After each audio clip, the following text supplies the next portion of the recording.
Shannon not here tonight? No, he must be here tonight. Is his dad okay? I hope so. Last I heard when he was here, he was doing good. Did he have a surgery yet? He had a surgery. Surgery's on the way up.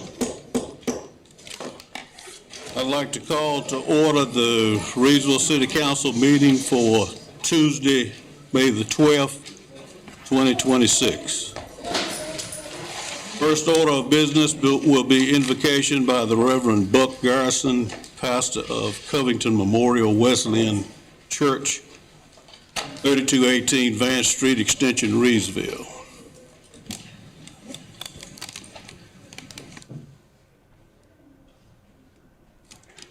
Let us pray.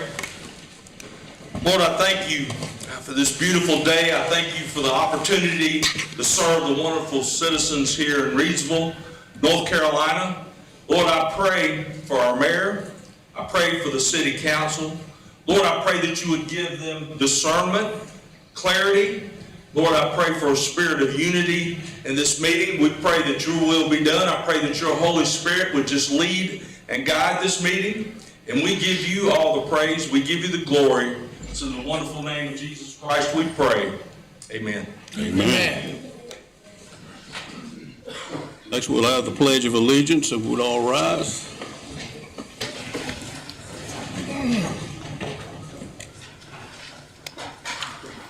I Pledge allegiance to the flag of the United States of America and to the republic for which it stands, one nation, under God, indivisible, with liberty and justice for all.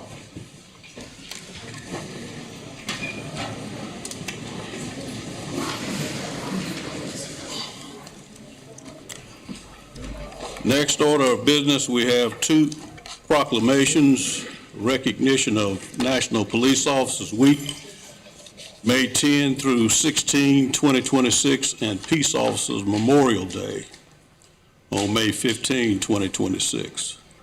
And the second recognition will be for National Public Works Week, May 17th through 23rd, 2026. Chief Gibson.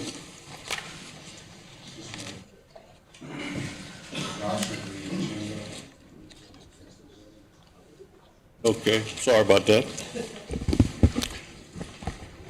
You don't mind just being up here with me, Chief? Skip something.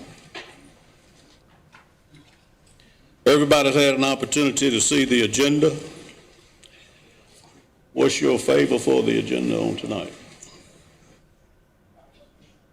Adopting the agenda. Motion. All right, we have a motion and a second. All those in favor, raise your right hand. Okay, thank you.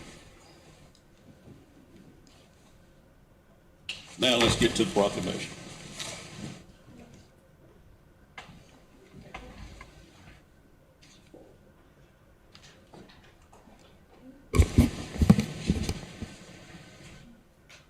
Beautiful crowd up here. When I say council crowd, and beautiful young lady. Whereas the members of the Reidsville Police Department play an essential role in safeguarding the rights and freedoms of citizens. Whereas it is important that all citizens know and understand the duties, responsibilities, hazards, and sacrifices of their law enforcement agency. And that members of our police department recognize their duty to serve the people by safeguarding life and property, by protecting them against violence and disorder, and by protecting the innocents against deception and the weak against oppression. Whereas the men and women of the Reidsville Police Department provide a vital public service to our local community. Now, therefore, I, Donald L. Gore, Mayor of the City of Reidsville, on behalf of the Reidsville City Council, do hereby proclaim May 10 through 16, 2026, as National Police Week in Reidsville, commemorating law enforcement officers, past and present. I further call upon all citizens to observe May 15, 2026, as Peace Officer Memorial Day in the state of North Carolina. In honor of those police officers who have made the ultimate sacrifice in service to their community, or have become disabled in the line of duty. And let us recognize and pay respect to the survivors of that fallen hero. This is the 12th day, one day, 2026. Chief, let's give him a big round of applause.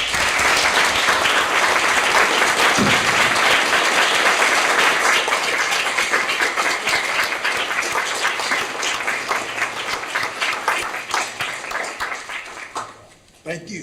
Thank you. Thank you so much. A poor frog crow about his people. This is a fantastic movie. Young man movie.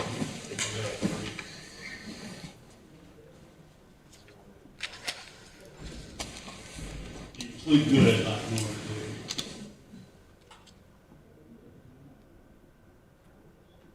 Maurice Brothers here.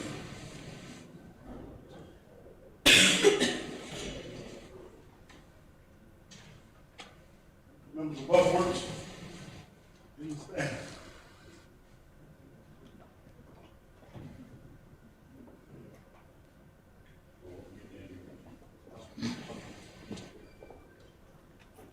Whereas Public Works services provided in our community are an integral part of our citizens' everyday lives. Whereas the support and understanding and informed citizenry is vital to the efficient operation of public works systems and programs such as water, sewer, streets, and highways, public buildings, fleet maintenance, water treatment, and solid waste collection. And whereas the health, safety, and comfort of this community greatly depends on these facilities and services. Whereas the quality and effectiveness of these facilities, as well as their planning, design, and construction, is vitally dependent upon the efforts and skills of public works employees. Whereas the efficiency and the qualified and dedicated personnel who staff public works departments is materially influenced by people's attitude and understanding of the importance of the work they perform. Now, therefore, I, Donald L. Moore, Mayor of the City of Reidsville, on behalf of the Reidsville City Council, do hereby proclaim the week of May 17, 2026 as National Public Works Week in the City of Reidsville. And I call upon all citizens to acquaint themselves with the issues involved in providing our public works and the recognition or recognize the contributions which the employees make every day to our health, safety, comfort, and quality of life, following this year's theme, rooted in service, powered by community. This is the 12th day of May, 2026. Oh, you got anything more, sir? Yes, sir.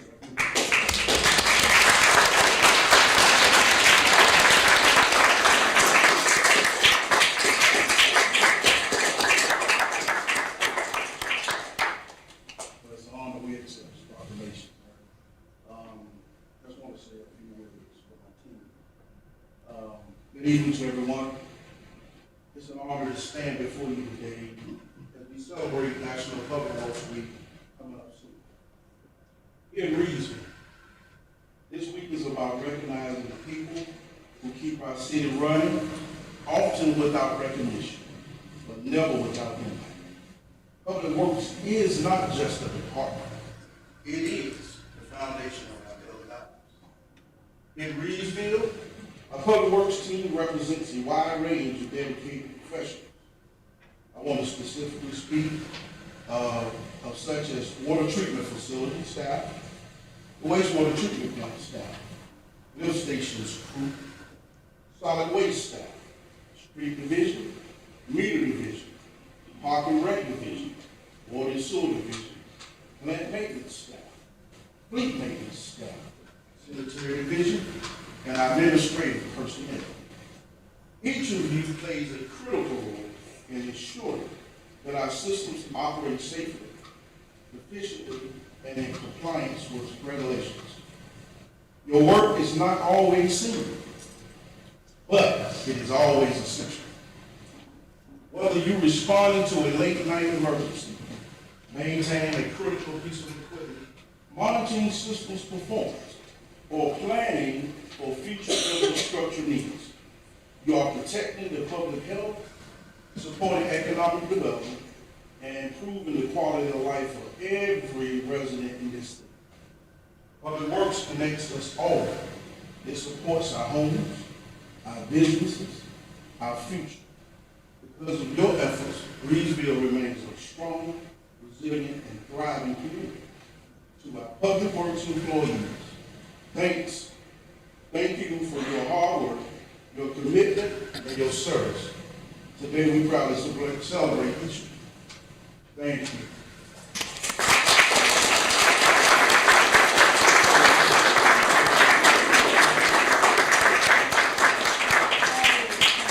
Reidsville wouldn't be what it is if it was Please not for remember, we public always works. appreciate it. I appreciate that. Thank you. Every word you said is true. Yes, I appreciate it. People say that public works keep us going. Thank you. Let's give him another round of applause.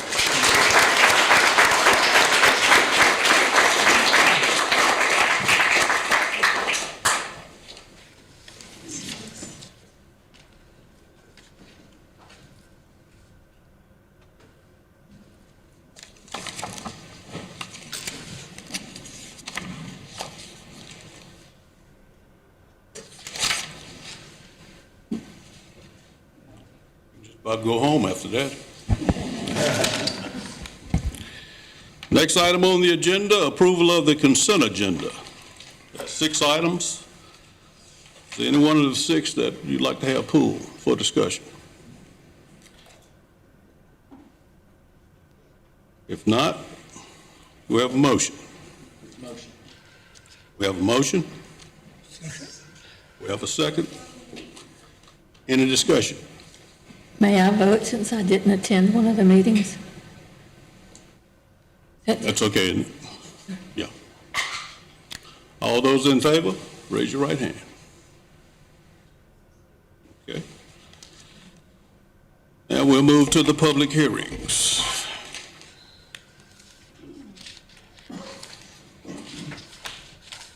First one, consideration of an ordinance to extend the corporate limits of the city of Reidsville by voluntarily annexing approximately 74 acres. Parcel number 142306, located off US 158 and Ashcroft Drive, A 2026-03, enclosure 1. Ms. Drew Bigelow, Planning and Community Development Director. Thank you, Mayor and members of City Council. As indicated, this is an annexation request for the property identified by Raccoon County parcel number 142306. All identified property owners for that parcel have petitioned, and this is a fully executed request. It's approximately 74 acres, give or take a little bit. It is not the entirety of the parcel, it is just the portion for which they have planned development.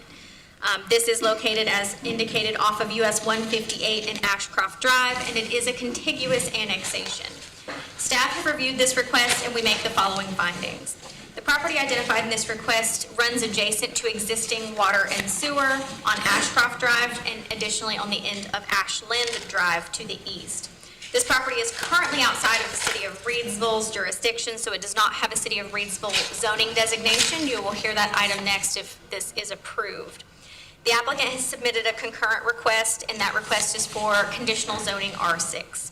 The Police Department, Fire Department, Public Works Department, and the Planning and Community Development Department are in agreement that this annexation will not result in any undue or excessive hardships for staff or in relation to public safety. Based on these findings, staff recommend that the annexation petition be approved. And I can take questions. I believe there's also representation for the annexation and the rezoning portion here tonight from the developer. Any questions? Question.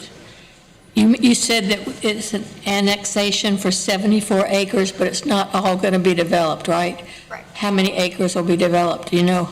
I believe we address the acreage in the request for the rezoning. I do not know that off the top of my head.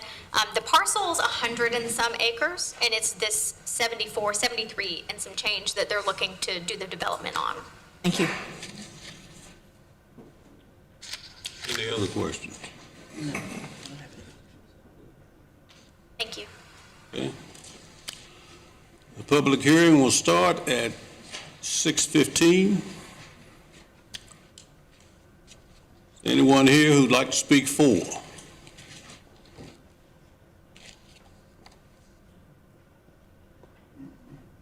Thank you, Mr. Mayor and members of council. My name is Mark Isaacson. I'm an attorney in Greensboro. My address is 804 Green Valley Road in Greensboro, North Carolina. I'm here on behalf of the property owners and the applicant, which is the contract purchaser. As I understand, this is just for the annexation part of the application. So we would just support and submit to council what the planning department has submitted to you, that this property meets the test for annexation into the city limits, and will be able to be serviced by the city departments, as you've seen from city staff report. So we're prepared to move forward with annexation, and we'll be glad to address the zoning part of this application at the appropriate time. Be glad to answer any questions that you all may have. Okay. Any questions? Thank you. Okay, thank you, sir. So then, anyone else who'd like to speak for? Is there anyone who'd like to speak against?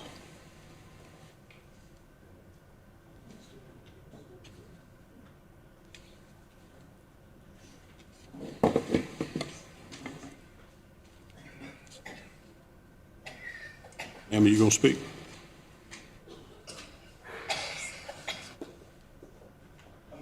So the rezoning. You have to come up. Separate issue Yeah, then. yeah, yeah. I'm not going to speak against the rezoning. Okay, okay. Anyone else who'd like to speak against? We'll close the public hearing then at 6:17. What's the pleasure of council? Motion to approve the volunteer annexation request for property of US 158.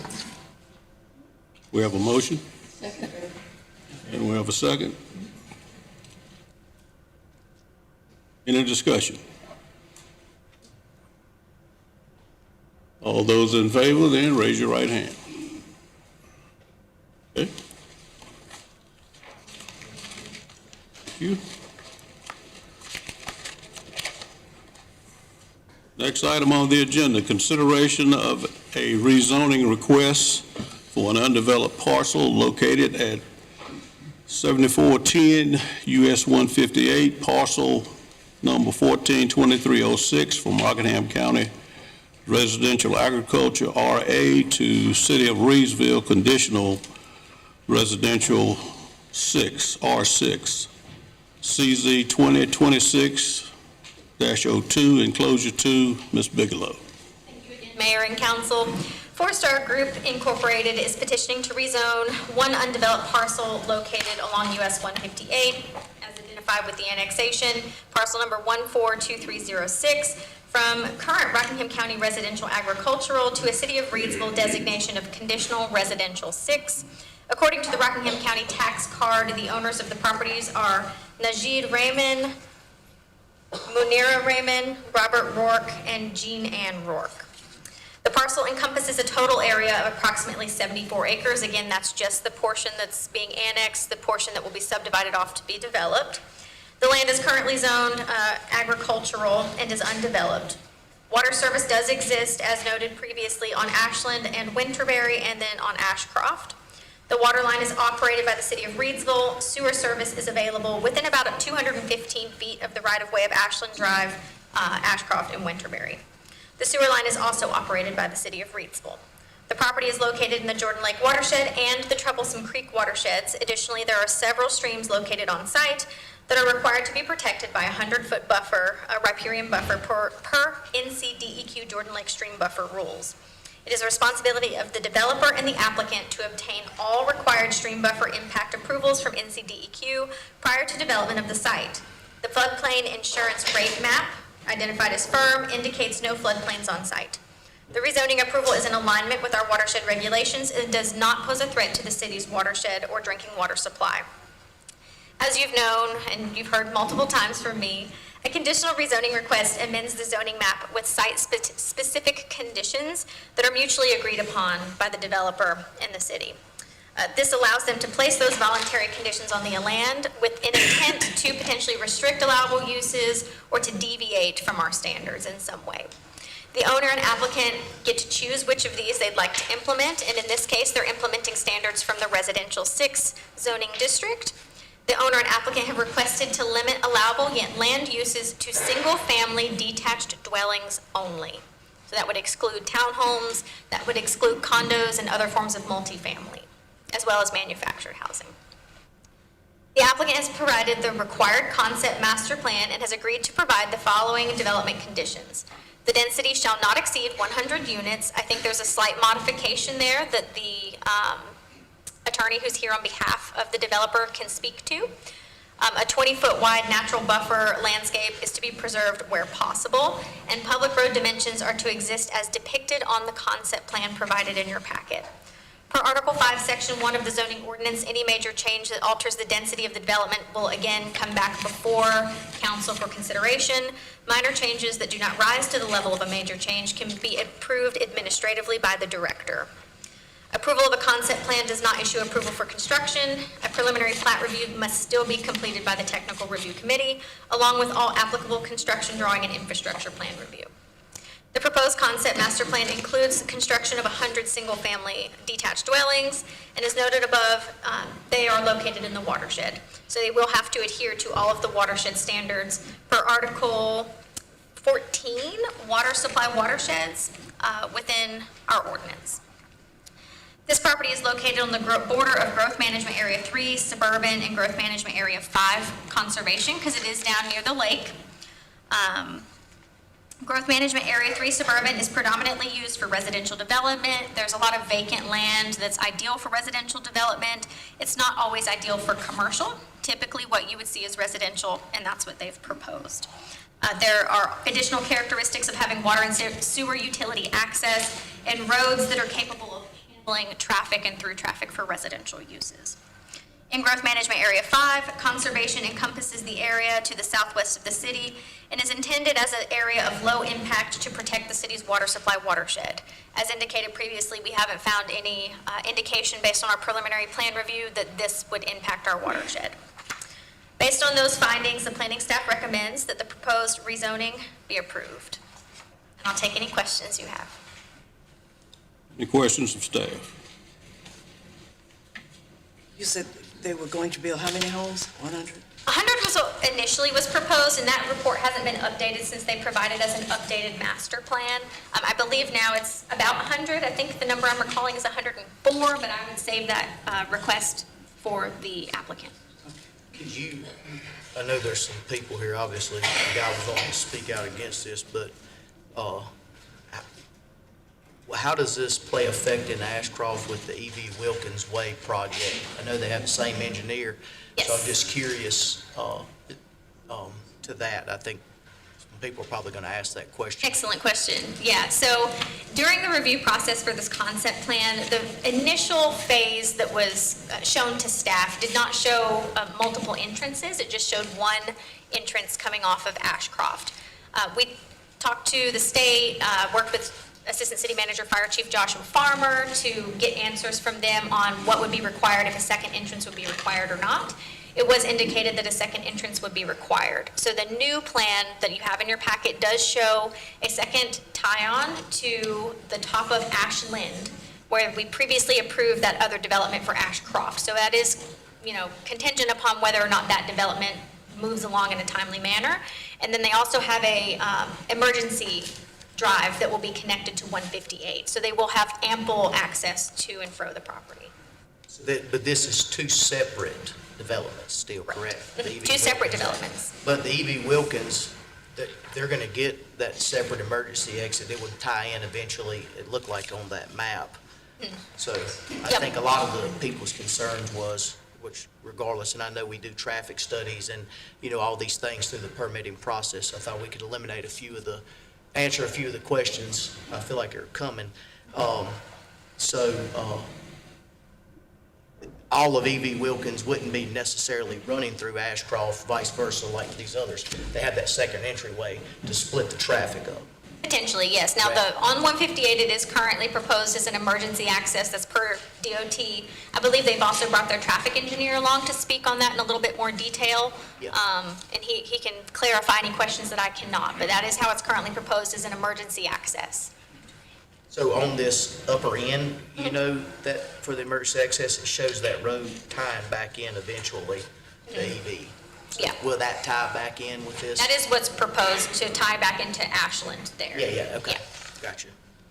Which gives that second entrance. So traffic is Correct. going to run by the E.V. Wilkins way and come to access that, and some would access the Ashcroft way.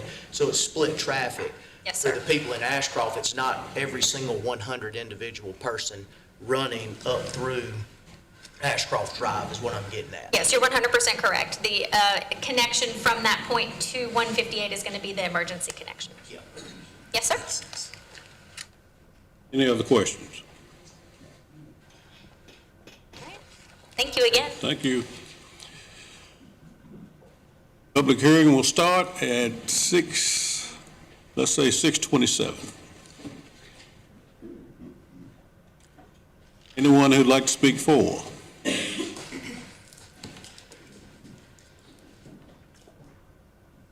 Good evening again, Mr. Mayor and members of council. I'm still Mark Isaacson at 804 Green Valley Road in Greensboro. Have some materials to hand up if approval.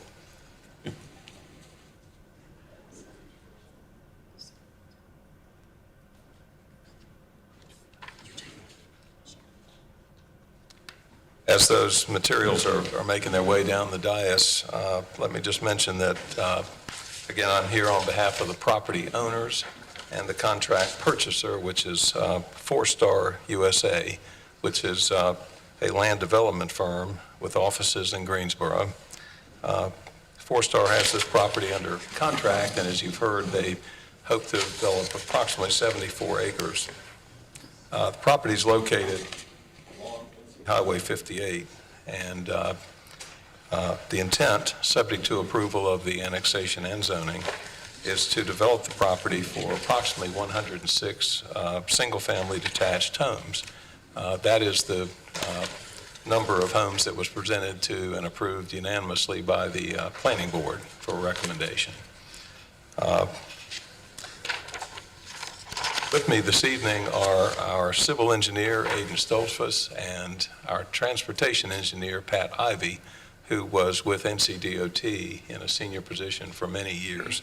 And so they're available to answer any technical or other questions that council may have about this application. The first handout I would direct your attention to is an aerial photograph of the property. It's outlined in green, as you'll see below or to the south of US Highway 158. And you'll notice or see that the property is located very near the interchange with US Highway 29.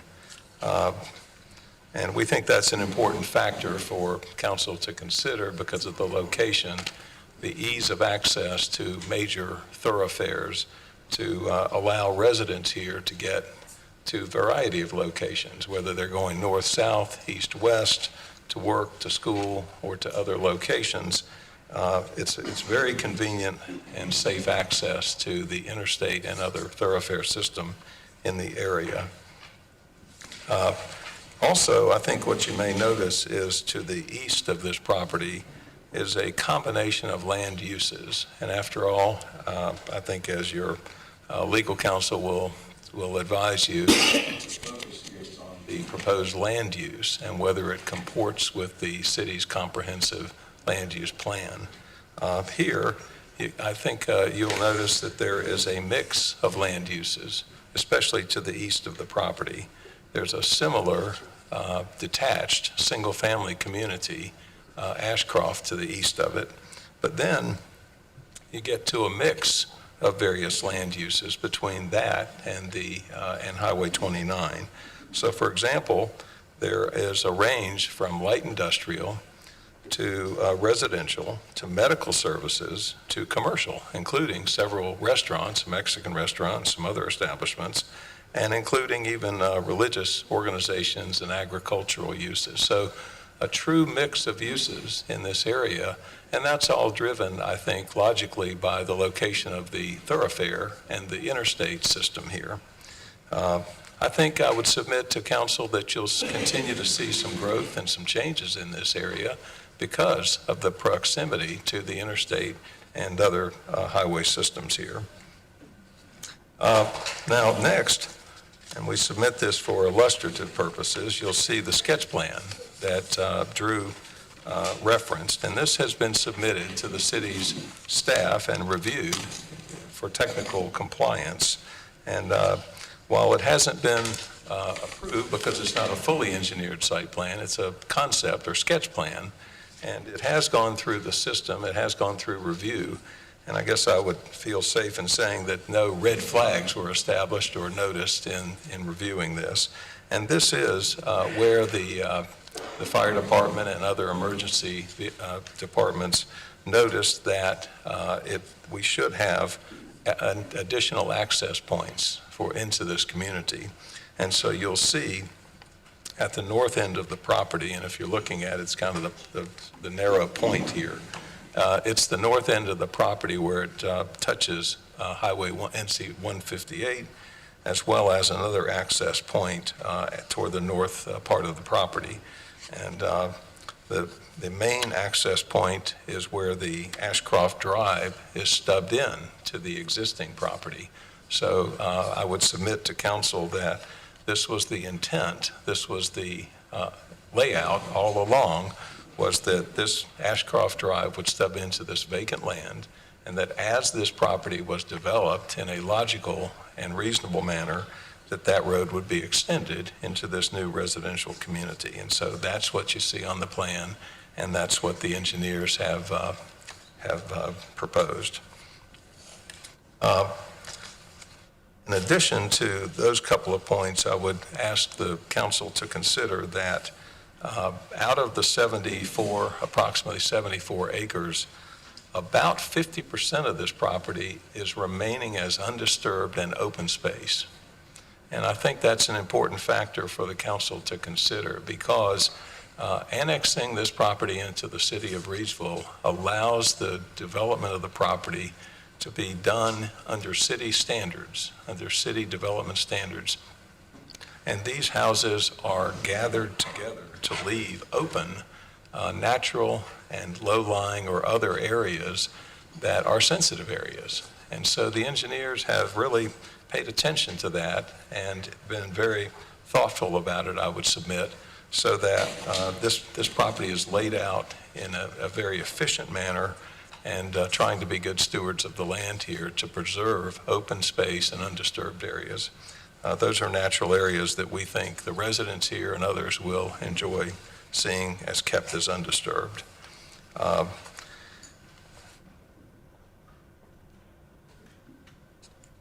approximate density here with the number of units, of dwelling units on this acreage, comes out to about 1.45 units per acre, which is a very low density rate for anything in a city. And we would submit that that is a factor also to be considered in your deliberations under the comprehensive land use plan.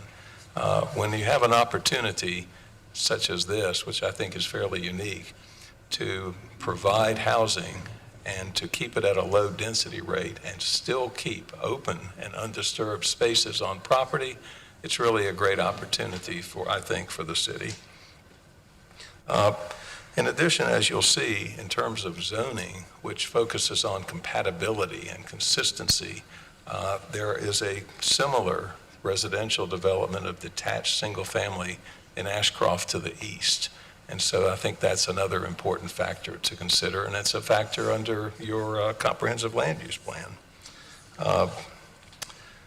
The staff report goes into great detail about the compliance of this project with the comprehensive plan, and that it's met all of the tests of that plan, which I would submit as another important criteria for council to consider. The planning board, as I mentioned, gave it a unanimous recommendation in favor, found that it was reasonable and in the public interest to annex and zone this property as we have applied. And finally, I would submit that, again, the location is fairly unique. It provides great access to the interstate system. The applicant has worked in good faith. We had the last handout there is a letter that we sent out to people in the area per the city's notification list. We did have a neighborhood meeting. A handful of people showed up, 6 or 7 folks showed up. We talked with them, heard their concerns. And in fact, one thing I'll mention is that as a result of that, we added a landscape buffer along the southeast line where it adjoins some single-family homes there. We added some additional landscape buffer to address a concern. Those folks wanted to remain as natural an area as possible in their backyards, and we respect that. And so we, engineers, were able to move things around a little bit and add an additional landscape buffer that the developer would pay for at its cost to address that concern. We would submit, in summary, that this project, if approved, will provide a nice balance of housing contrasted or compared with uses, mix of uses in the area with the light industrial, the restaurants, the access to the interstate system. All of those things are major factors, I think, for council to consider. It will provide additional housing in Reidsville, which we believe is needed, and it will add to the tax base of the city, which is not a bad thing. So for those reasons and the others that you see in the staff report, we submit this application for council's review and hopefully approval. Our team is available to answer or address any questions that you all may have, and I'm certainly available for that as well. We appreciate your consideration and assume that after anyone speaks in opposition, I'll have an opportunity to provide any responses at that time. Thank you very much. Thank you. Anybody have any questions? I just have a comment. You mentioned the location being great for travel, for shopping, for restaurants. It's also great for schools. Schools, yes, ma'am. I overlooked that, so thank you for bringing that to my attention. But thank you for your time and consideration this evening. Is there anyone else who'd like to speak for?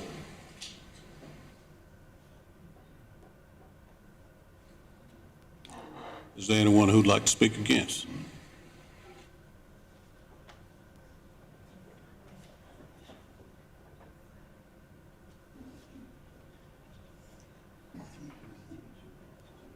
My name is Tab Hagler.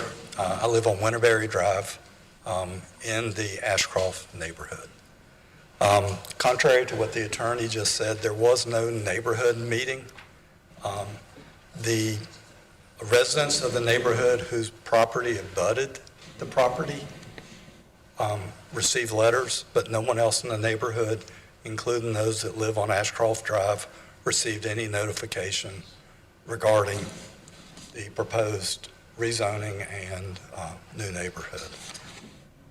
I suspect most of you guys understand the makeup of the neighborhood. There's currently 40 houses. There's 12 townhouses in the neighborhood, so that makes 52 residents that currently live there.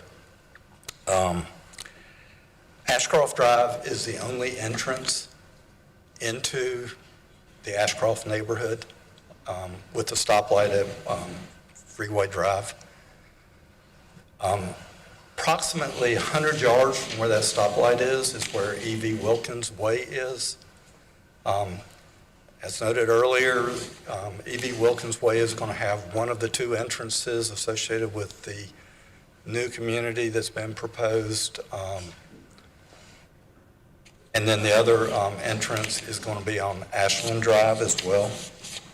At the stoplight, there's turning lanes going north and south on Freeway Drive. You also have a left turn and a right turn on Ashcroft Drive onto Freeway Drive. The E.V. Wilkins Way is the access road that is used by all the businesses in the Ashcroft Business Park. There are 5 restaurants in that business park. There's a dance school in that business park. There's numerous other kinds of businesses.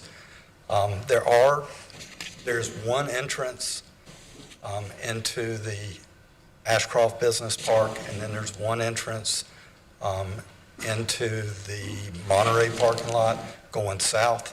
Anybody going north on Freeway Drive has to make a left-hand turn at Ashcroft Drive to get into the shops and everything like that. The first neighborhood, which is being developed by the Ford family, they're projected to add 140 to 180 new homes to the Ashcroft neighborhood. And then in April of this year, the rezoning of the 74 acres on the Rourke Ramon property was approved by the planning board, and it does lie adjacent to the western edge of Ashcroft subdivision. Since there was no neighborhood information shared with the entire neighborhood, we weren't sure exactly how many houses, so I used 80 to 90, which I think was said at the planning board meeting. And so there was also no discussion about using Ashcroft Drive as the primary entrance into that neighborhood. Just for your information, Ashcroft Drive, because the comment that the planning director made, taking some of the traffic off of Ashcroft Drive, there's only 3 houses from Ashcroft Drive to the end of Ashland Drive to the end of Ashcroft Drive. So that's probably about 100 yards is all that that's going to save from the traffic. So the traffic is basically out of that neighborhood going to go the entire way on Ashcroft Drive to get to the stoplight. If you take the 140 to 180 using worst case scenario, plus the other 100 homes, that adds 280 homes to a entranceway that is a single entranceway off of Freeway Drive. Point of perspective, imagine the Belmont community, that entire neighborhood, approximately 300 homes, having one access into that neighborhood. At rush hour, early morning, school buses running, there will be who knows how many cars. A traffic study is going to do no good because right now none of the subdivisions are being built. So we don't really know the full impact of what it's going to do. But can you imagine 300 homes being serviced by one stoplight and everybody backing up, possibly beyond E.V. Wilkins Way, to get out of the neighborhood during these rush periods? The majority of the people that eat at Monterey and the rest of the restaurants, they're coming from the north and the south, and so majority of them will use E.V. Wilkins Way. That construction of the road is on a curve, and Every day when we drive that road and we see a car pull up on E.V. Wilkins Way wanting to make a left onto Ashcroft Drive, every resident in our neighborhood says a silent prayer, please do not pull out in front of me, because it happens every single day where those cars, because they can't see, because it's a curve, they can't see the cars coming on Ashcroft Drive. We talked to the Ford family. They said they were going to make changes. Nothing has occurred yet. We're not sure exactly what those changes will be. And I guess the other area, when the Ford family came and spoke, they gave us their map. They gave the entire neighborhood their map and told us what they were planning on doing. And they actually bragged to City Council about how they're going to have sidewalks and walking paths and crosswalks.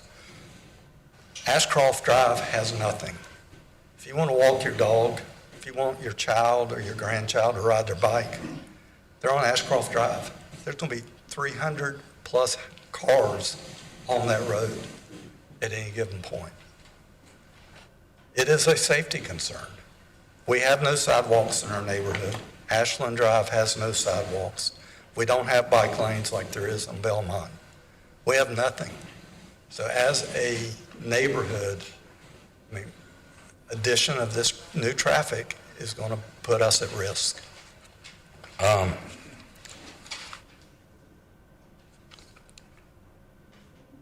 The other thing is the Ford family, when they talked about building their subdivision, they committed to using E.V. Wilkins Way for all construction traffic. We have not heard any kind of commitment on where the contractors and road crews and everybody will be coming from, whether they'll be using Ashcroft Drive or coming off 158 on this secondary road that they're going to build.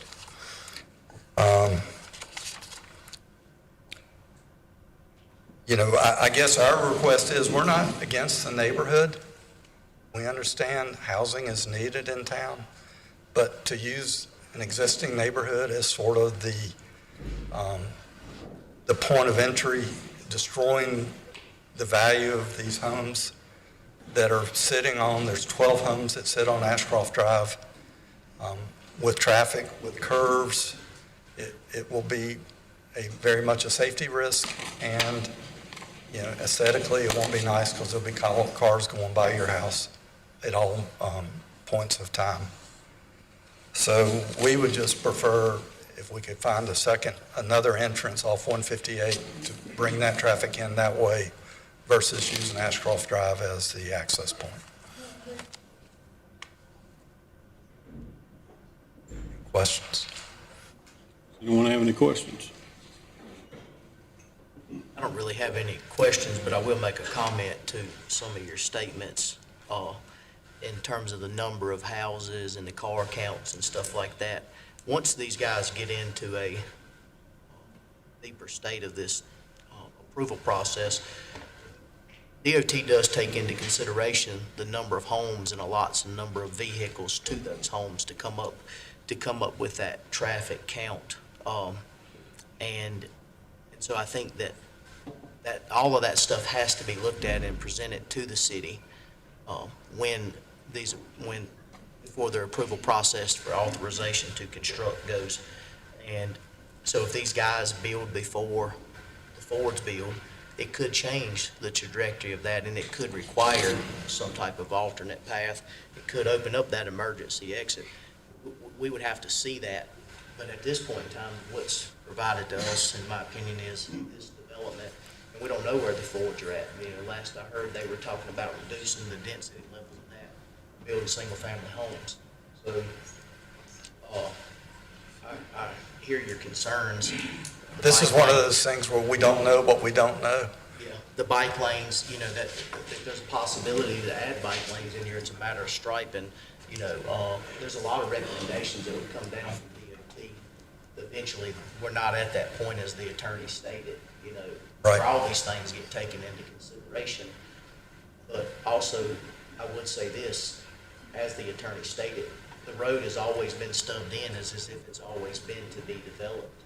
And anytime you move into the city, that's always a possibility, especially when you have that vacant land around there. You know, people want development, they want growth in the community, but they just don't want it in their backyard. You know, it's good over there, but not here. So we have to weigh that into account as well, you know, in our decision making. Or at least I do. Thank you. Is there anyone else who'd like to speak against? Okay.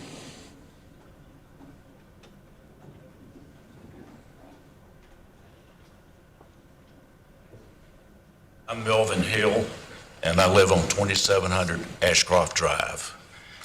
I'm 81 years of age. I've been out there for 32 or 33 years. I walk my dog in the morning and in the afternoon. We have wide streets there in Ashcroft, but sometimes in the morning, people leaving Ashcroft, the sun is in their eyes, and coming around that curve, I have to jump on somebody's land to dodge a car. That's just with 40-some people out there. Add 300 people out there, and it's going to be a disaster.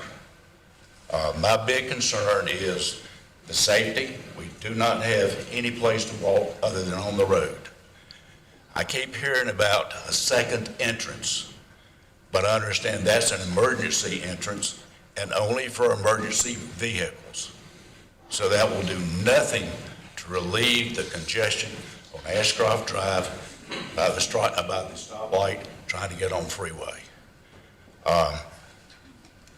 I live right next to the property on Ashcroft Drive that's going to be annexed.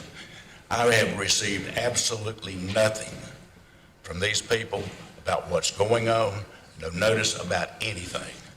So for the lawyer, the gentleman to say that we were informed, that's not true. But I would just ask you guys to please look at this. Look at the safety factor. With that many people, with 300 houses, you're probably talking 450 to 500 cars a day going through that neighborhood with one entrance. And that's a major concern that I have. Any questions?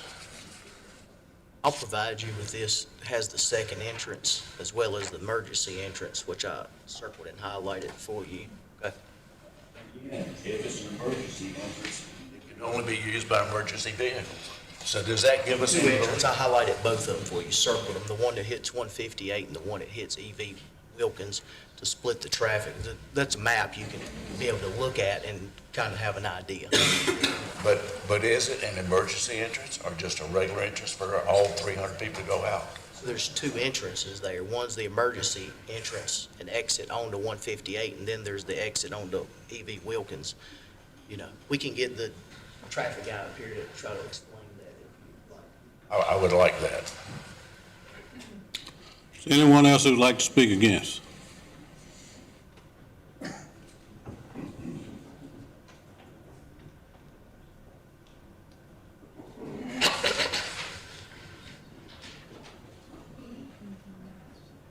Hi, I'm Mrs. Wharf, and I live on 158, and I didn't intend to speak tonight, but I would like to put out there, if you would, put a bug in the ear of some DOT engineers. We've put 3 stoplights on one bridge, and we used to, 45 years ago, quit mowing grass on Saturday, run up to Short Sugars, get a hot dog all the way, and get back home in 30 minutes. I, this Sunday, left my home at 9 o'clock to go to church and hit, as usual, hit every light on that bridge where freeway crosses, 158 crosses Freeway Drive. And so it's just a bottleneck. It's just awful. And I don't know why they designed it that way. I can think clearly of another way they could have done it with only 2, but 3 is just ridiculous. When my husband died in 2012, I had to move my mailbox from the other side of 158 to the by house side because from 3 to 5 o'clock with the cemetery and 2 elementary schools, I can't get across the street at those times of day. So I would like you, maybe whoever can do, suggest something to DOT that even you're talking about an emergency entrance, going up on 158, if something there could be redesigned when they're doing it at the front end of this, would be appreciated. And I'm excited for new homes to come to our area, so I'm not negative about anything like that. But there is that traffic and the way that Freeway Drives has the median in the middle, and different things could have been done, I think, to make it a little bit better. That's all. Thank you. Is there anyone else who'd like to speak against? Not, sir. Would you like to come back and? Could he just get the DOT traffic engineer to explain to them the entryways, or is that something he can do? Yes, sir. I was going to say, just in terms of responding to some of the points that we've heard, we have Pat Ivey, who was with NCDOT for many years in a senior engineering position, available to answer any questions that you all may have. I would just like to mention again that as your legal counsel and your planning director, I think will advise you, the purview here or the scope of review is not speculation. We respect and understand the concerns that we've heard about transportation, but I think the purview of the council here is, does this comport with the city's long-term land use plan? We submit that it does. Is it compatible with what's on the ground now? It's a mix of uses. The location, again, near US 29 and 158 is an ideal location for a reasonable density of single-family detached homes that are consistent with what's next door. We're not trying to reinvent the wheel here, and I would submit that this proposal makes a lot of common sense, and it does comport with the city's plan, which is the test under North Carolina law and under the city's ordinance. And for those reasons, we would submit that hopefully you'll approve it, and Mr. Ivey's available to answer any questions.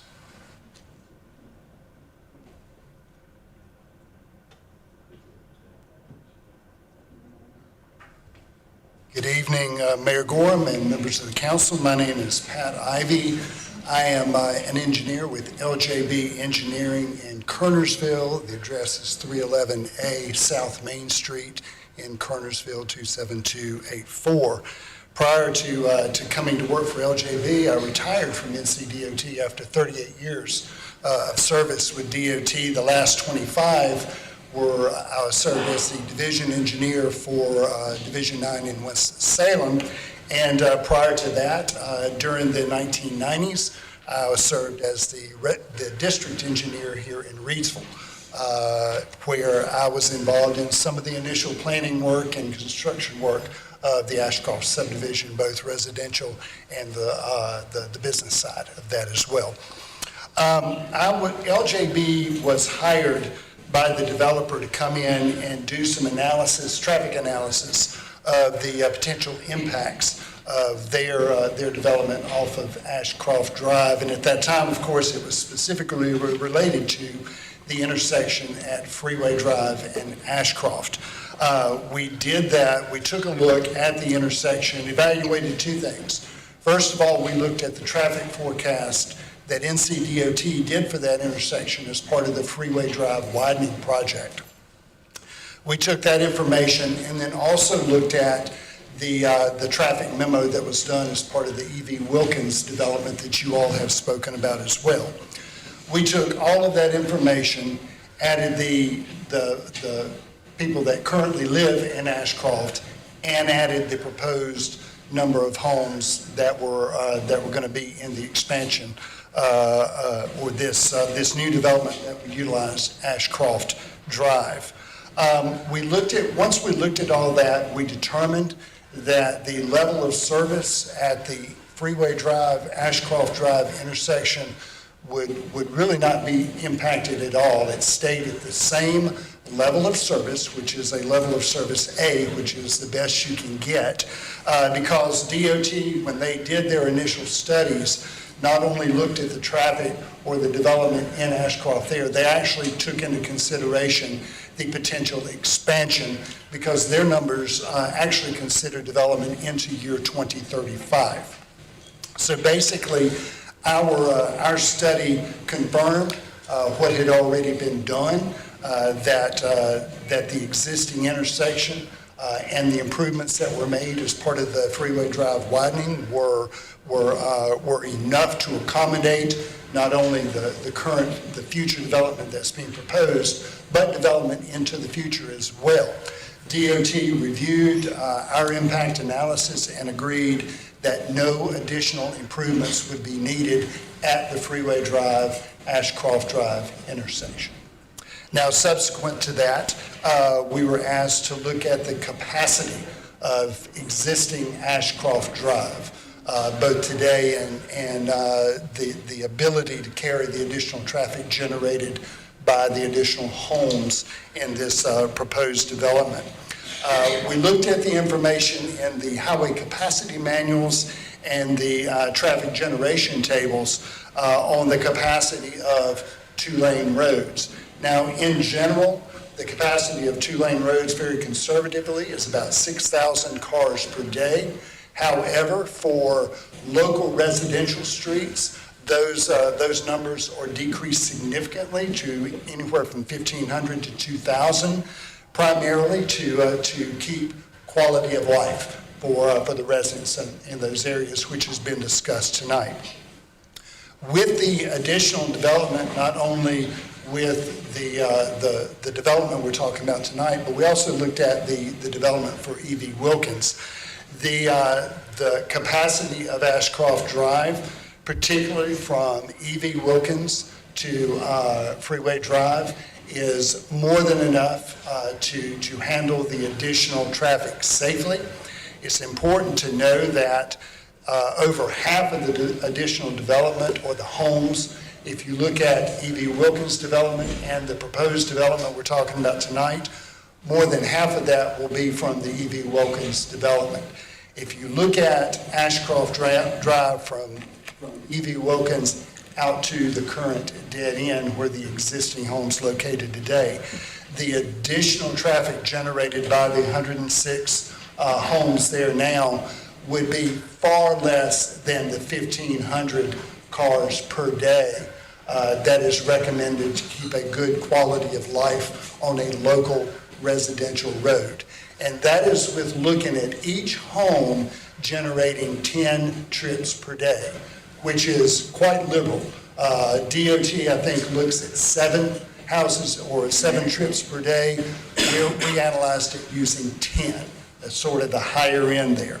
So based on that, we believe and have concluded that existing Ashcroft Drive at approximately 30 feet in width is more than adequate to handle safely the additional traffic generated by this proposed development. Other questions that you might have? I have a question. Yes, ma'am. For all of us, can you define the emergency exit? Who can use it, what it's designed for? We were not asked to look at that, but my understanding, and based on my experience with DOT, is that those emergency accesses are solely for the use of emergency vehicle, fire, police, ambulances, sheriff, those type things, not routine traffic. I know that in my career at DOT, we did approve developments with those type of amenities in there as well, for the reasons you're talking about tonight. Thank you. Yes, ma'am. Any other questions? Thank you very much. Thank you all for your attention, your consideration of this project. Would submit this for your review and hopefully approval, and we'll be available in case council has any questions. Thank you. All right, do we have any discussion? I would just like to highlight. Yes. Okay. Public hearing will close at 7:04. Now, is there any I just discussion? want to highlight a couple things. You know, obviously, we've heard a lot of people speaking out in opposition of this. However, we don't get to interject our personal feelings towards this. We have criteria, guidelines such as the attorney laid out. You know, the land use development, the zoning areas, and what falls within those.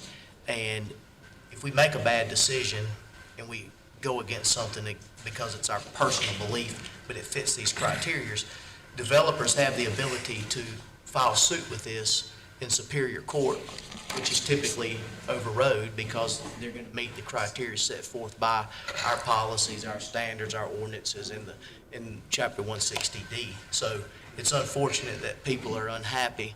However, we have to make the decision based off of the facts presented, not people's feelings, and I'm sorry for that. Any other discussion? I have another question. But isn't it not correct that before this development finished, there could be some changes to the development? Well, Right. there could be, but from what I heard, the traffic engineer stated that in this development, they've took all those things into consideration. They calculated EV way, the emergency exit, the additional houses, the 100 houses and all of those. So it sounds to me as if they've done their due diligence and their homework fully, and according to him, there is additional room for more growth based off of DOT standards. Is that not accurate? Yes, that's accurate. So the concept plan grants them the conditions that were agreed upon in their application. So single family, they're going to provide the buffer as well as the accesses that have been discussed tonight, and the density of 106, updated from the original 101. So that locks them in to an extent. If they want to change some minor things, staff can approve that. Major deviations, if they were to go to 140, 150 units, that would come back to you for consideration. But generally speaking, there will be a review period after this hearing, after the hopeful approval of the project, where it'll go through rigorous review with TRC, and that involves engineering, public works, the planning and community development department, as well as fire and PD if necessary, to determine any potential conflicts there. So this is not the final rendition.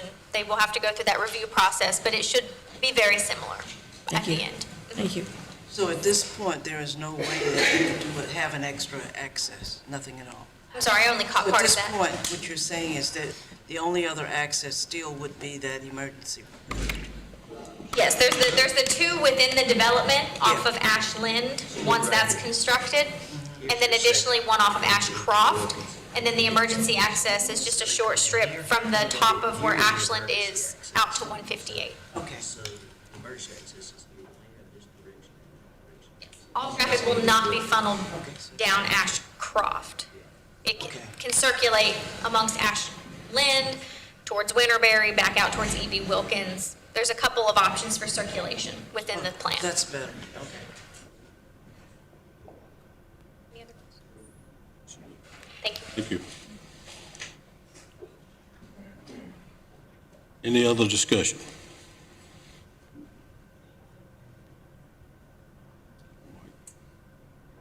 What's the pleasure of council? Yeah. It's one inside the book, right behind the memo.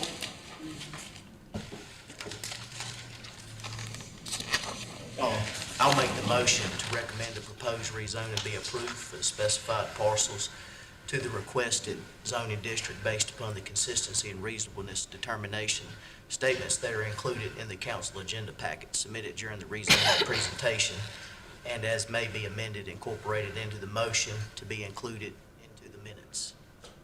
Okay, we have a motion. Is there a second? We have a motion and a second. Any discussion? Seeing none, all those in favor, raise your right hand. Thank you.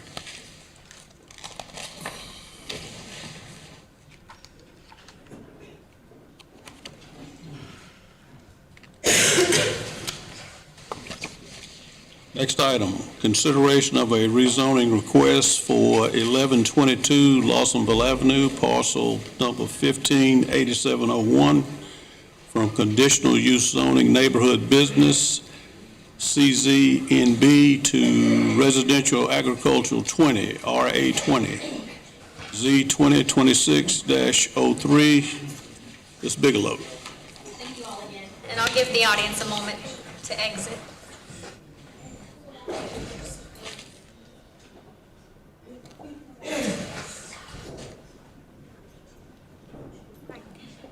indicated, this is another rezoning request. This request is made by the property owner, Bradley S. Schneidecker, and he is petitioning to rezone a currently developed parcel.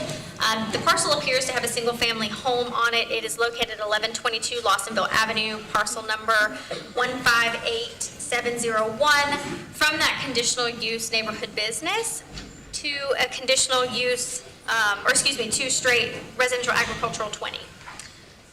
The parcel encompasses a small area, it's approximately 0.6 acres. And that conditional zoning that currently exists was provided prior to 2019, when special use permits and conditional zonings kind of became one thing. And it was provided to be a beauty salon. So it's no longer being used as a beauty salon. The structure that is there is a residential dwelling type structure. So the essence of this request is to revert back to the zoning district that it was previously, which was residential agricultural 20. That is the same district that surrounds this property, so it is no deviation from the surrounding area or the neighborhood. It's actually bringing it further into conformity. So he would like to renovate, the property owner would like to renovate the property and use it once more as a single-family dwelling. While it is located in our kind of rural growth management area district, that district is characterized by single-family, predominantly larger lot size, so this is not as typical, being that it is a 0.6 acre lot, but it is characterized by low-density single-family. So it's of staff's opinion that taking this property back to that residential agricultural 20 designation is most appropriate. And based on those findings, we recommend it be approved. And of course, I'll take questions. Any questions?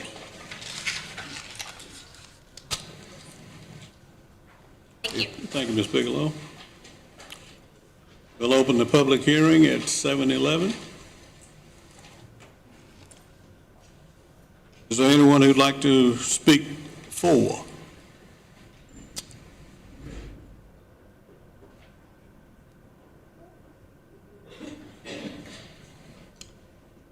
Is there anyone who'd like to speak against?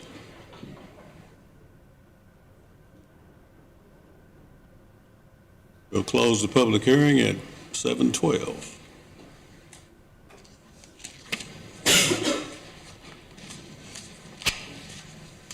What's the pleasure of council? Mayor, I'll make a motion to recommend the proposed rezoning be approved for the specified parcels to the requested zoning district based upon the consistency and reasonableness determination. Statements that are included in the council agenda packet submitted during the rezoning presentation and as may be amended, incorporated into my motion to be included in the minutes. Second. We have a motion and a second. Any discussion? All those in favor, raise your right hand.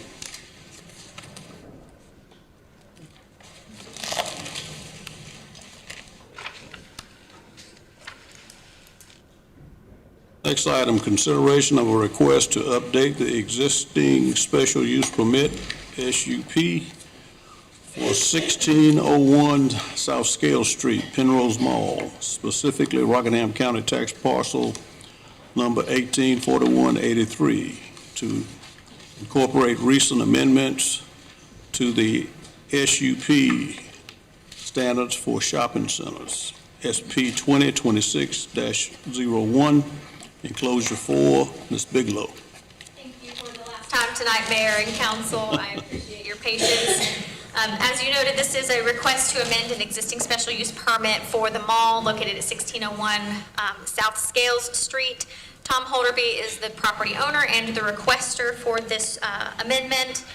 Last month or so, you approved the changes to the special use permit standards for shopping centers to incorporate 2 additional uses, being event centers and vocational schools.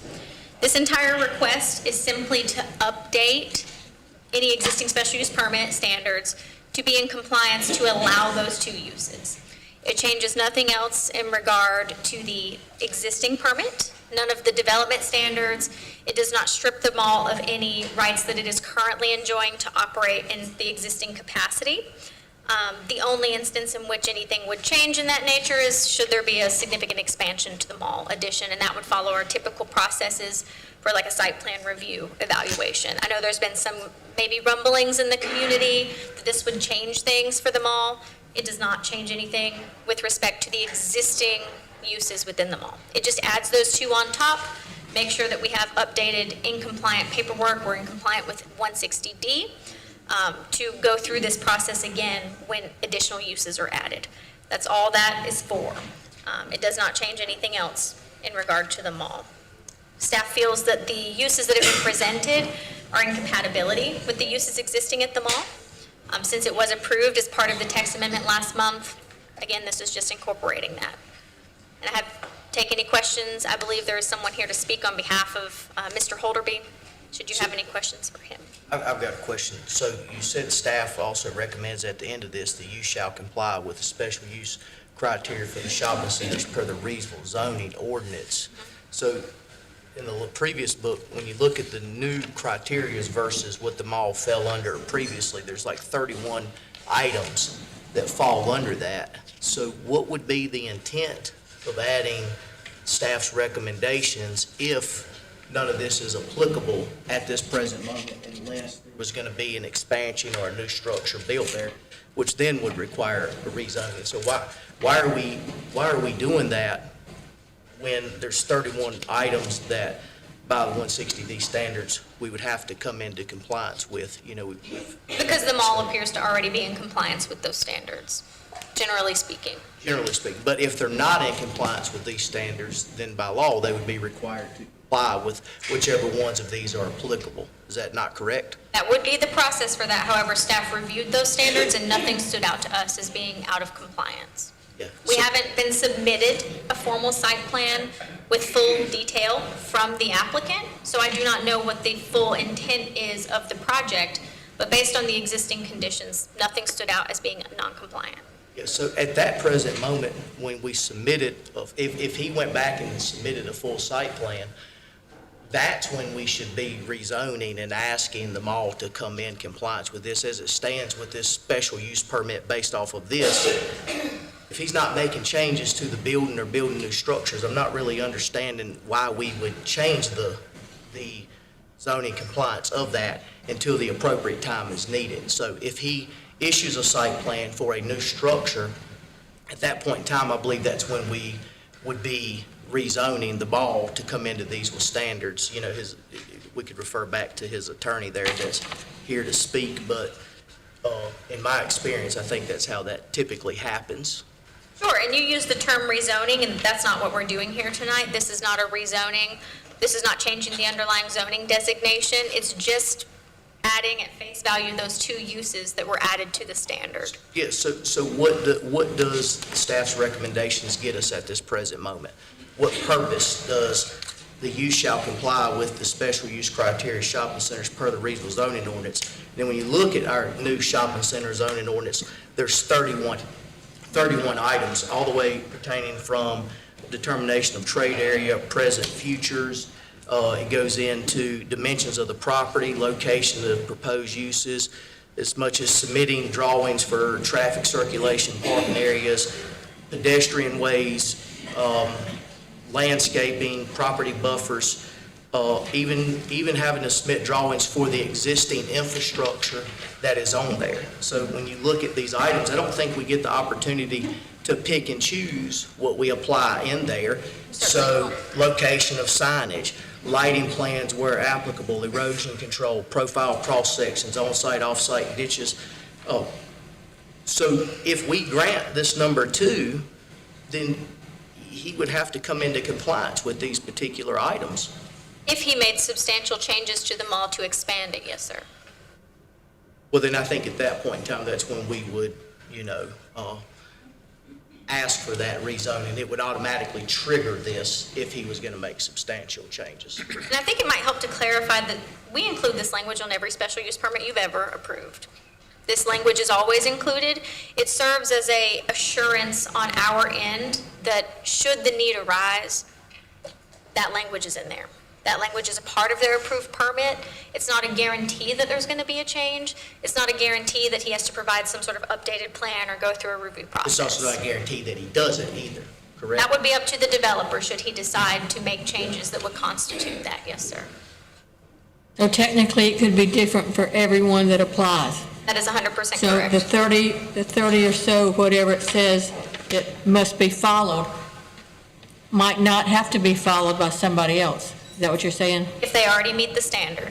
If they meet the standard, if they're not making any substantial changes that would cause this to go into effect, then they continue to operate as is. So what creates those substantial changes that causes that to go into effect? In this case here, you said you've reviewed this, or staff's reviewed it. An initial At review. the present moment, in the initial review, you don't see anything. That's correct, yeah. So- He's conveyed to us in the brief conversations that we've had that the general landscaping will remain the same. It appears to be compliant. There may be some things that come up with signage along the way as new tenants come into place, but nothing, again, significantly that stood out to staff as an issue. The parking is ample. Parking condition may need to be addressed, but the parking lot has an ample number of parking spaces. Should he build an additional structure or expand upon an additional structure, we could revisit what would be required. But as the mall stands with the current footprint, current landscaping, current parking, current list of uses, should these two uses be added, it's compliant. It wouldn't require any plan review, any submittal of plan review, not at the scale of a total site plan. I can't speak to the other departments, what they would require, but our department and TRC, generally speaking, wouldn't require those things. It does appear to be compliant as is, for all intents and purposes. Any other questions? Thank you, Ms. Bigelow. Thank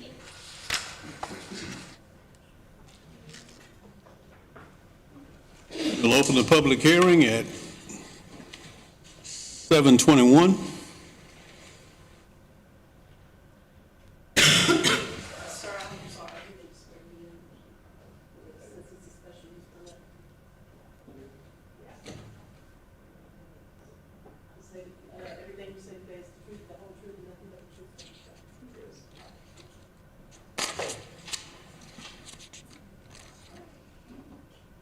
Thank you for your patience with me this evening. For the record, I'm Mark Isaacson. My address is 804 Green Valley Road. I'm here on behalf of the property owner, Mr. Holderby. He did make application for this change in the special use permit after working with the planning staff. As we see it, the property is already zoned for the appropriate use. It has a base of zoning which allows the retail use and the other uses allowed in that category. And I'm speaking about this from some experience. I was chairman of the planning board in Greensboro for several years. So a special use permit is another layer of scrutiny that is provided to a jurisdiction. So the city, if this is, property is subject to a special use permit, that triggers an extra layer of review. And that's what we have here. So it does have a special use permit. The text amendment that you all approved recently expands the number of uses in that zoning subject to that special use permit. Now, there's no assurance that those uses would be deployed for this property, but it does give the owner the option to expand or to utilize the property for those uses. And, this is not uncommon in jurisdictions where you have a large, impactful use, such as a landfill or some other industrial use. I don't know that a mall is, in that same category, but under the Reidsville ordinance, that policy was determined some time ago that this property needed a special use permit in addition to the base level of zoning.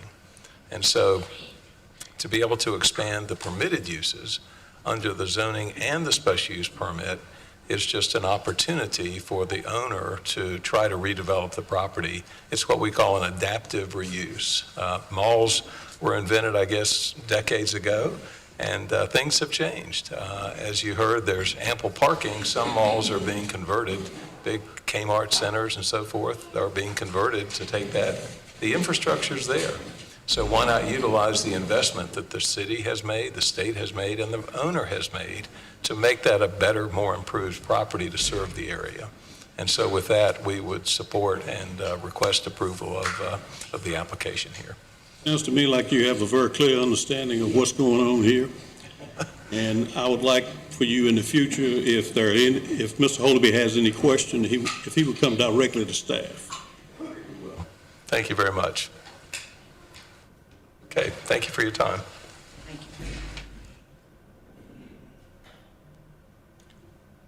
Anyone else who'd like to speak for?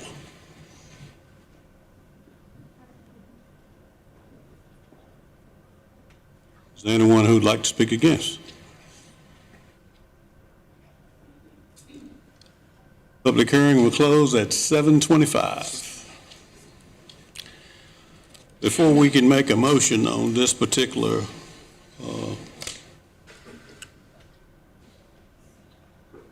permit, special use permit, we have the 4 standards that we have to read and vote on each of the 4. Number 1, that the use will not materially endanger the public health or safety if located where proposed and developed according to the plan as submitted and approved. Do we agree? Raise your right hand. Okay. Number 2, that the uses will all require conditions and specifications, that the use meets all uses and conditions and special specifications. Those in favor? That the use will not substantially injure the value of adjoining or abutting property, or that the use is a public necessity. Those in favor? And finally, that the location and the character of the use is developed according to the plan as submitted and approved, will be in harmony with the area in which it is to be located and in general conformity with the comprehensive plan for Reidsville and its surroundings. We all approve. Okay? Now there's room for a motion. Mayor, I'd like to make a motion to approve the special use permit amendment request based on the findings of fact identified in the report as required for special use permit. Second. We have a motion and a second. Any discussion? All those in favor, raise your right hand.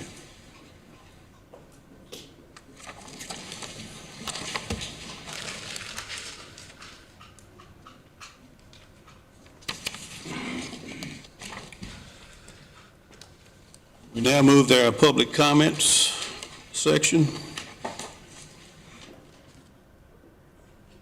Purpose of the public comment period shall be to allow members of the public to present any matter pertaining to city business or items on the city council agenda. This period shall not serve as a forum for debate between speaker and the city council. Each speaker will be limited to 3 minutes and may only speak once at each meeting. Each speaker shall only make comments while at the podium after clearly stating his or her name and address. The topic must be something related to the business of Reidsville or something that the city council can have some influence or control over. Remarks shall be addressed to the city council and not to staff, the audience, or media. No remarks should be made on any matters pertaining to quasi-judicial hearings conducted by the council. Speakers will not be allowed to campaign for public office, promote private businesses or ventures, or use language of a personal nature which insults or demeans any person, or which, when directed at a public official, is not related to his or her public duties. Actions by the council on topics raised under the public comment section should not be expected.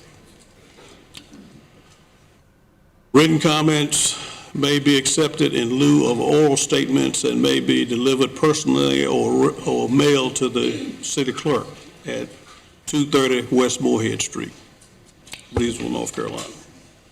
Is there anyone who'd like to speak before council on tonight?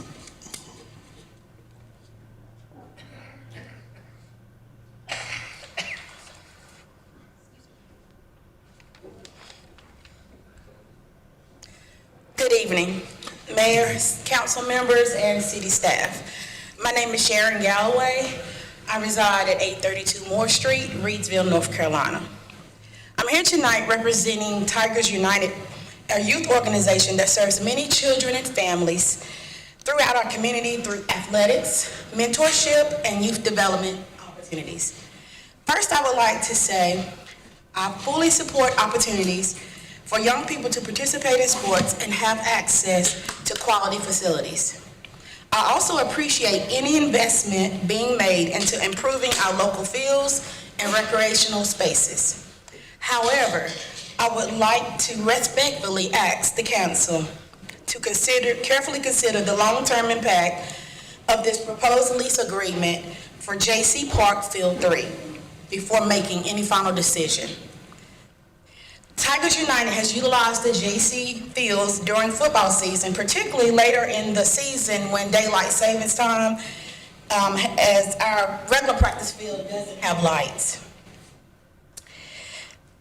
Access to these fields have been extremely important to our family and our student athletes. Over the years, the Tigers United has also requested the opportunity to use Field 3 and was informed that the field was reserved and unavailable for use. It has also been challenging that when we have to reserve the field weekly, we have to do so one day at a time. Because of that history, I do have concerns about the long-term exclusive access to a city-owned field and what that could mean for other community organizations moving forward. It is also my understanding that Reidsville Middle School currently utilizes Field 1 for baseball activities. My concern is whether that proposed agreement could potentially limit future opportunities or flexibility for public school athletics, programs, and community organizations that may need access to these city-owned facilities. My concern is not about one organization using the field. My concern is about the proposal granting exclusive access for an extended period of time and what that could potentially mean for other youth programs, schools, and community organizations that also depend on these spaces. I would simply ask the council to consider a few questions before moving forward. How will this agreement impact future access for organizations like the Tigers United and Reidsville Middle School athletics? Thank you. Thank you for your time. Thank you. Is there anyone else who would like to speak before council?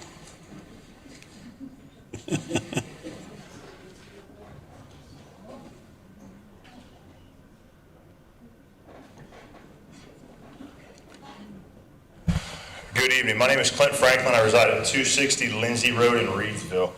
Good evening. Thank you for your time today. I come before you today to express my concerns regarding the availability and usage of city athletic fields. It has recently been brought to my attention that the Lucky's Fields in Reidsville. We haven't even got to this enclosure item, so you guys are talking about something. It's not. No, they can speak. It's public comments. Still been going? Go ahead. All right, thank you.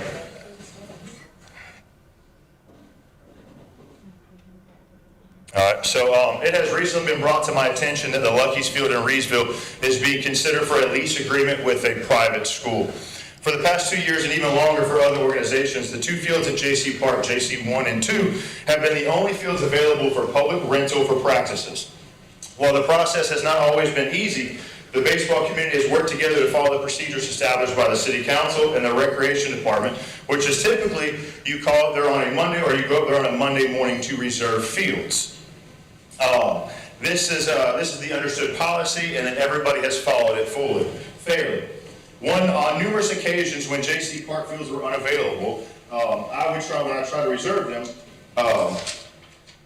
the field would not, I was told either the Lucky's field was not an option, the field is undergoing work for an upcoming lease, or most recently, like on this Monday, I was told, we do not rent that field out for practices.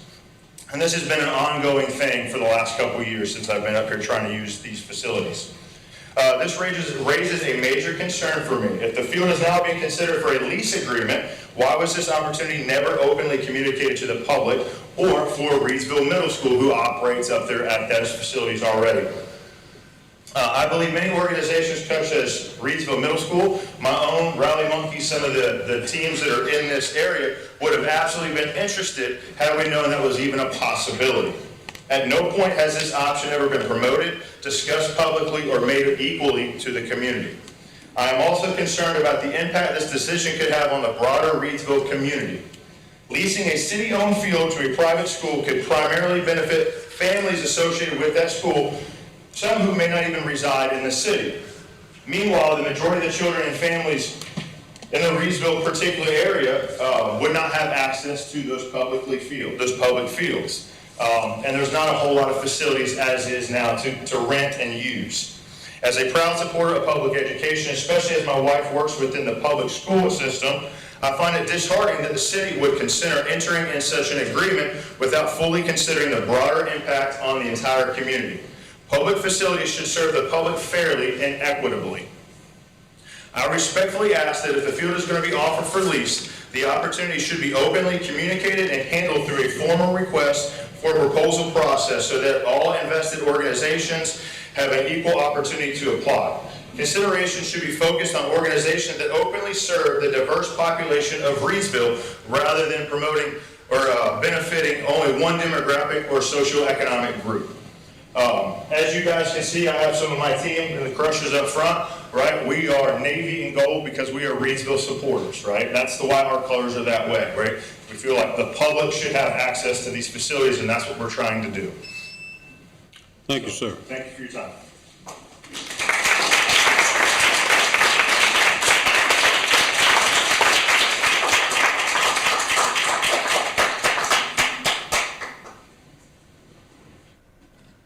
Is there anyone else who'd like to speak before council?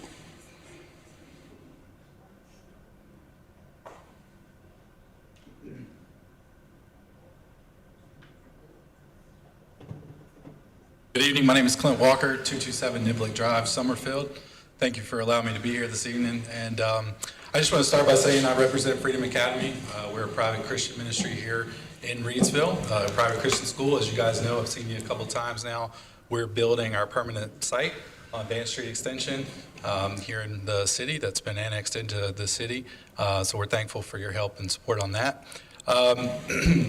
We are one of the fastest growing schools in the state of North Carolina right now. And we are preschool all the way through high school. So as you can imagine, interest in sports is a big thing and athletics is huge. So we've committed at Freedom Academy to doing athletics as we're ready, keeping the main thing, and that being the Christ-centered education. But once we began to get ready to introduce sports this year, and it is time now for us to take that next step. Baseball, basketball, soccer, these are all sports that we plan to introduce along with softball, wrestling, and some others. And this field that's being talked about tonight has sat empty for 2+ years, but I must say it's been very well maintained by our tax-paying dollars. There was a huge investment made into this property for the Reidsville Luckies, a private organization, pro-am team that was here a couple years ago. You guys may recall, a couple $100,000 of taxpayer money went into getting this field suitable for them. I think they used it for a year or two and then they left. Since then, I agree with these guys. That field's been sitting empty, vacant, and we've been told as well from a youth sports perspective that it is not available. But I want to be clear that I'm not here to talk about youth sports tonight. I'm here to talk about school sports. As it sits right now, that field is only designed to be used by high school baseball. And that is because it has an entirely grass infield, and there is not a lot of adjustment that can be made to the base paths to shrink it down for youth sports. So I'm a huge proponent of youth sports. Love a lot of these guys that are here. Agree with them that field use and access in our county is a problem, in our city as well. So I'm an advocate of what they do, love what they stand for, and we would not be opposed to future organizations, sports teams, whatever, having access to this field. But what's first and foremost important is an investment has to be made into this field to shrink it down in size. That's an investment that Freedom Academy was willing to make to this field to get it more suitable for more youth sports, more teams to be able to utilize it. So I'm not against anything that they say about the field. I've experienced that on the youth side with travel sports as well. But tonight I'm here to talk about high school sports, middle school baseball sports. And I think that this investment into this city facility that could be very, very nice needs to happen. It's sat vacant and empty for far too long. Thank you. So anyone else who'd like to speak before council?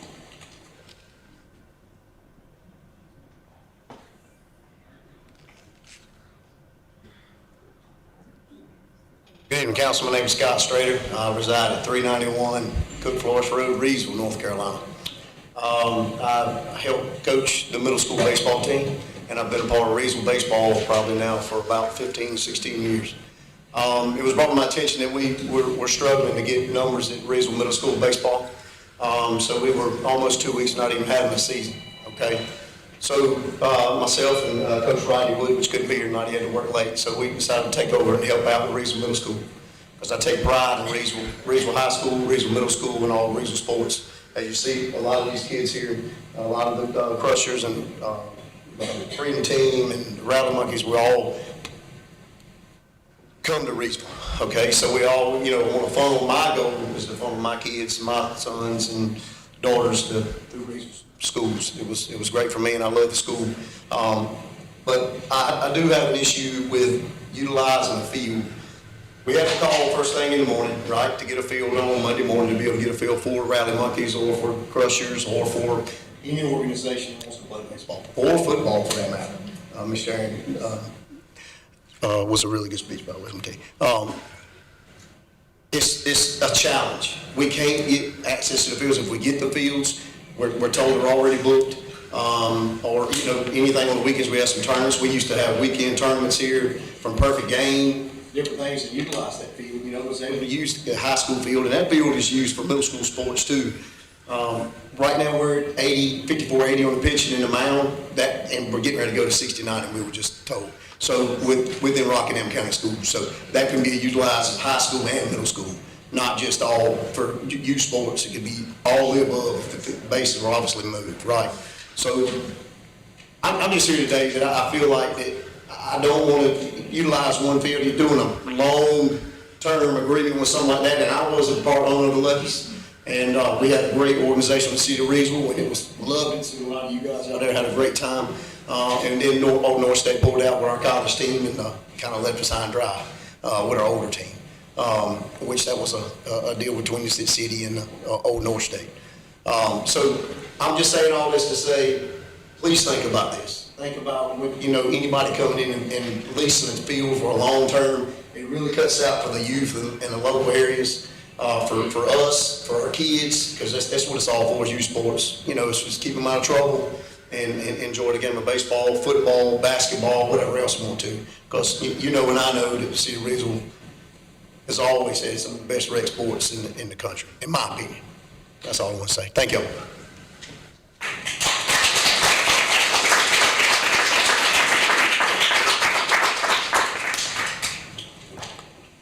Is there anyone else who'd like to speak before council?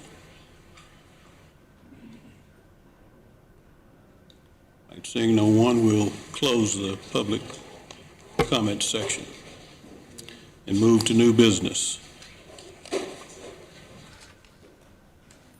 We have a presentation on SCAT bus and the other services ordered by Aging, Disabilities, and Transit Services of Rockingham County, ADTS, enclosure 5. Ms. Kathy Powers, Executive Director, and Ms. Megan Odell, Senior Director of Transit Services. And Mayor and Council, if I may interject for a moment, we did ask these ladies to come tonight. This was a request from our last budget work session, just to be able to hear some of the services, and I think you guys had some questions as we go through budget this year. So thank you so much for coming out. Thank you. Thank you for having us tonight. I'm Kathy Powers, the Executive Director with Aging, Disability, and Transit Services, and joining me is Megan Odell. Megan is our Senior Director of Transit. We appreciate the opportunity to speak to Council tonight and give an overview of the services that we provide across Rockingham County, specifically highlighting some of the partnerships that we've had with the City of Reidsville, because we have had a very long time, very successful relationship with the city, and we would like to highlight some of those partnerships. Our agency has provided services across Rockingham County for 53 years. While we are headquartered here in Reidsville on Lawsonville Avenue, we have around 300 staff working across the county in our various services.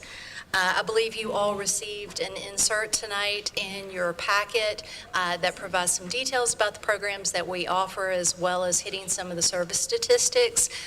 Megan and I are happy to answer any questions that you have about that information, but before we do that, we certainly wanted to provide just a very brief overview of the services that we provide. I'd like to start with the Leaf Center.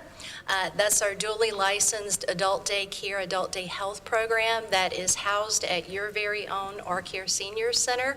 Adult day services are structured daytime supports that support individuals with physical or cognitive impairments, while also offering an opportunity for respite for their caregivers that are providing the care, and we know that that's a big need in the community. We've had a lot of recent investments in the Leaf Center. We have purchased some software and invested in some programming over the last couple of years, specifically for individuals with Alzheimer's and dementia, which we know is a major need locally, and that's something that we're really excited about. We would invite all of the council members out to tour the facility and just lay eyes on that, as well as helping us to spread the word in the community. That's an underutilized resource, and it has been first of its kind in the state. We're a senior center, and or where a city has partnered with a nonprofit to house senior services across the spectrum under one location, and it's definitely something we're very proud of. At the Our Care facility, we are also administrating the Meals with Friends program. That's a senior congregate nutrition program, one of two that we administer across the county. That's providing not only a hot meal Monday through Thursday for older adults, but also social engagement and education opportunities. In addition to that, we provide Meals on Wheels across the county. We currently have around 260 people that are receiving Meals on Wheels. Here locally in Reidsville, we have 4 hot routes that run Monday through Friday within city limits, and then an additional 4 routes that operate in the rural area of Reidsville. We also have a home care program where a team of personal care attendants and certified nursing assistants work under the direction of registered nurses to provide individualized, personalized care in the homes of older adults to assist with things like bathing, feeding, and dressing, really just to make sure that the person is aging safely in their home. In addition to that, we have a case management program where we have a team of social workers and nurses who are working through the Medicaid waiver program to work with about 340 people countywide that qualify for nursing facility level of care, but instead want to remain active in their community as they age. So we coordinate the services to make sure that they're able to safely do so. And of course, transportation is a critical piece of what we do, and we know that it's very important for people across the board. We've had some pretty exciting advancements in the transportation space over the last couple of years. And so I'm going to turn it over to Megan, who can talk about the transportation division as well as highlight some of the local impact. So transportation is much more than just getting access to one place or another. It's about creating relationships. It's about access to healthcare. It's about access to employment, socialization, especially for our senior community.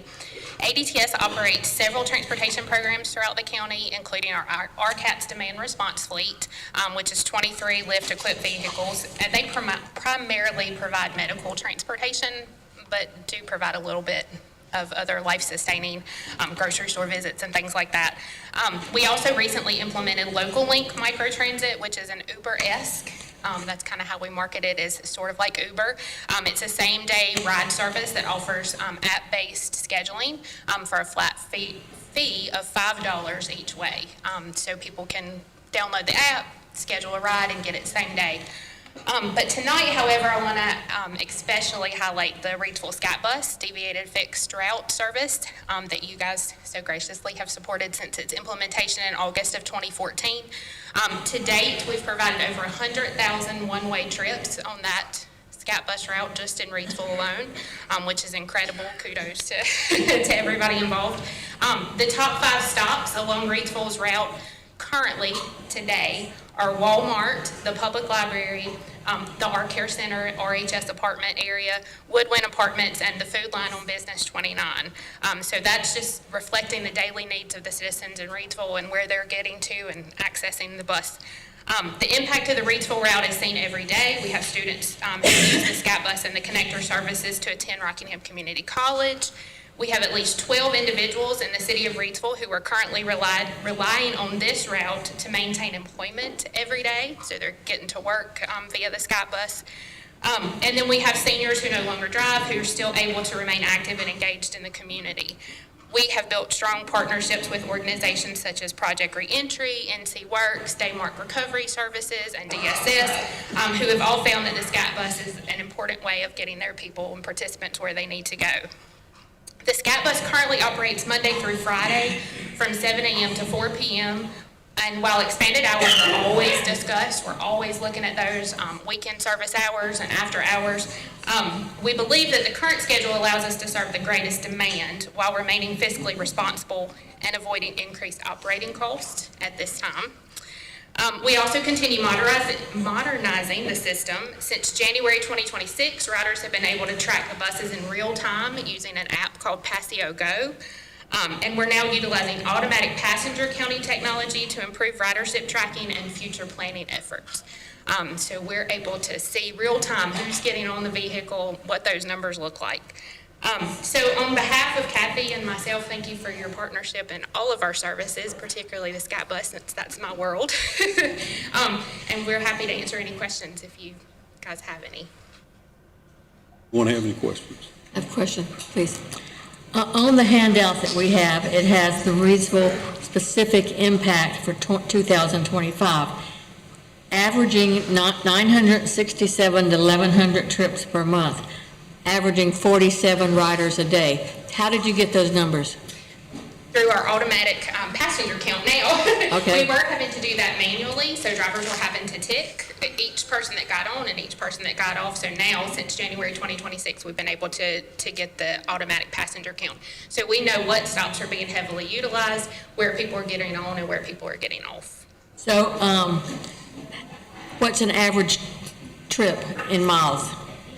So the Scat Bus in Reidsville has approximately 20 stops, and it runs from, starts here at actually the public library and runs in an hour loop.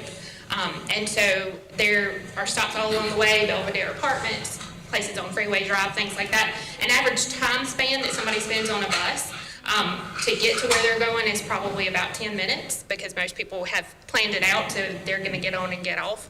If they do the connector service, which we use transfer points at Walmart to ride out to Wentworth, or if they're trying to get to one of the other communities, that takes a little bit longer, obviously. But the total mileage that we run every day is 213 miles divided by the 9 hours that we do. So I'm not sure exactly what that is per hour, but that's the mileage that we do an hour. So, and for a normal route, it's a $1 fare, right? Yes. So do they have cards, or do they actually give you $1, or how does They that do work? $1. We have fare boxes, and they do $1. We also sell passes, so they can buy a 10 ride pass, which gets them 10 punches that they can just continually utilize. We have a monthly pass that we sell, which is $35, and that's unlimited. They can ride anywhere on any of the connectors for $35, which really pays for itself with the people who are using it for employment and RCC. They can use that up in about a week. But so currently, it's either the cash or buying the passes.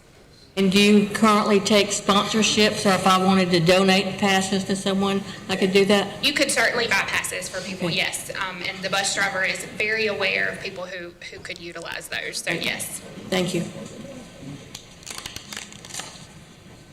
Have you started getting requests for after hours rather than beyond 4 o'clock? We have not gotten any requests after 4 o'clock. We shrunk our time during COVID. I think COVID's the blame for a lot of things that changed. So we were operating on Saturdays, and we were operating after 4 o'clock. But when things kind of shut down early, we started to shut down too. And the entire time that we ran in Reidsville on Saturdays, we didn't have a lot of people that would ride. I think people find that their families are available for them to take them places, on our neighbors or whoever. So we have not had any requests. I think most people have built their life around when it actually runs. So. Any other questions? Thank you, ladies. Thank you. Thank you.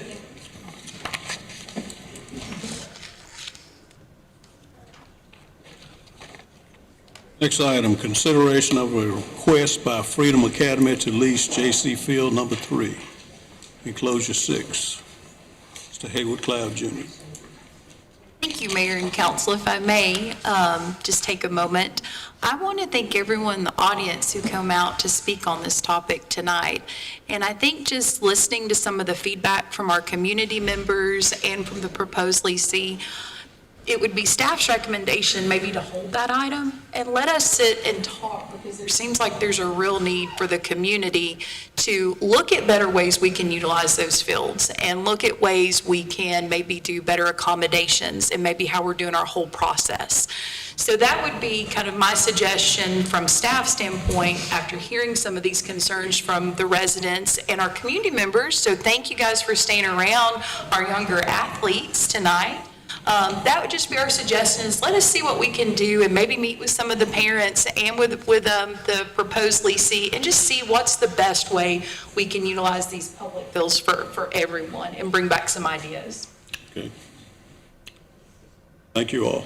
Thank you, everybody. Even if we're doing that, I've got a couple of comments, as I think this is the appropriate time to discuss the direction of staff and what we would be doing.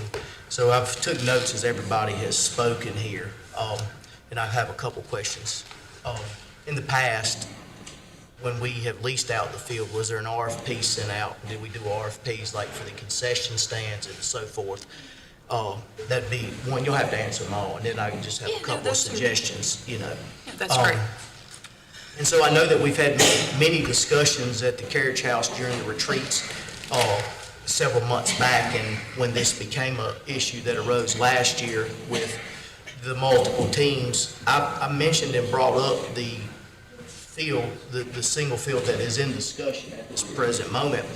And we talked about what does it hurt to allow people to utilize those fields for practices during that time. And it was my understanding when we left out of that meeting that for practice purposes only, that we would allow that field to be used and teams would improvise with the bases, because you guys, Parks and Rec, brought up the fact that the bases didn't conform to the younger teams because they were much larger, but during practice, and I thought that suggestion was given out to utilize that.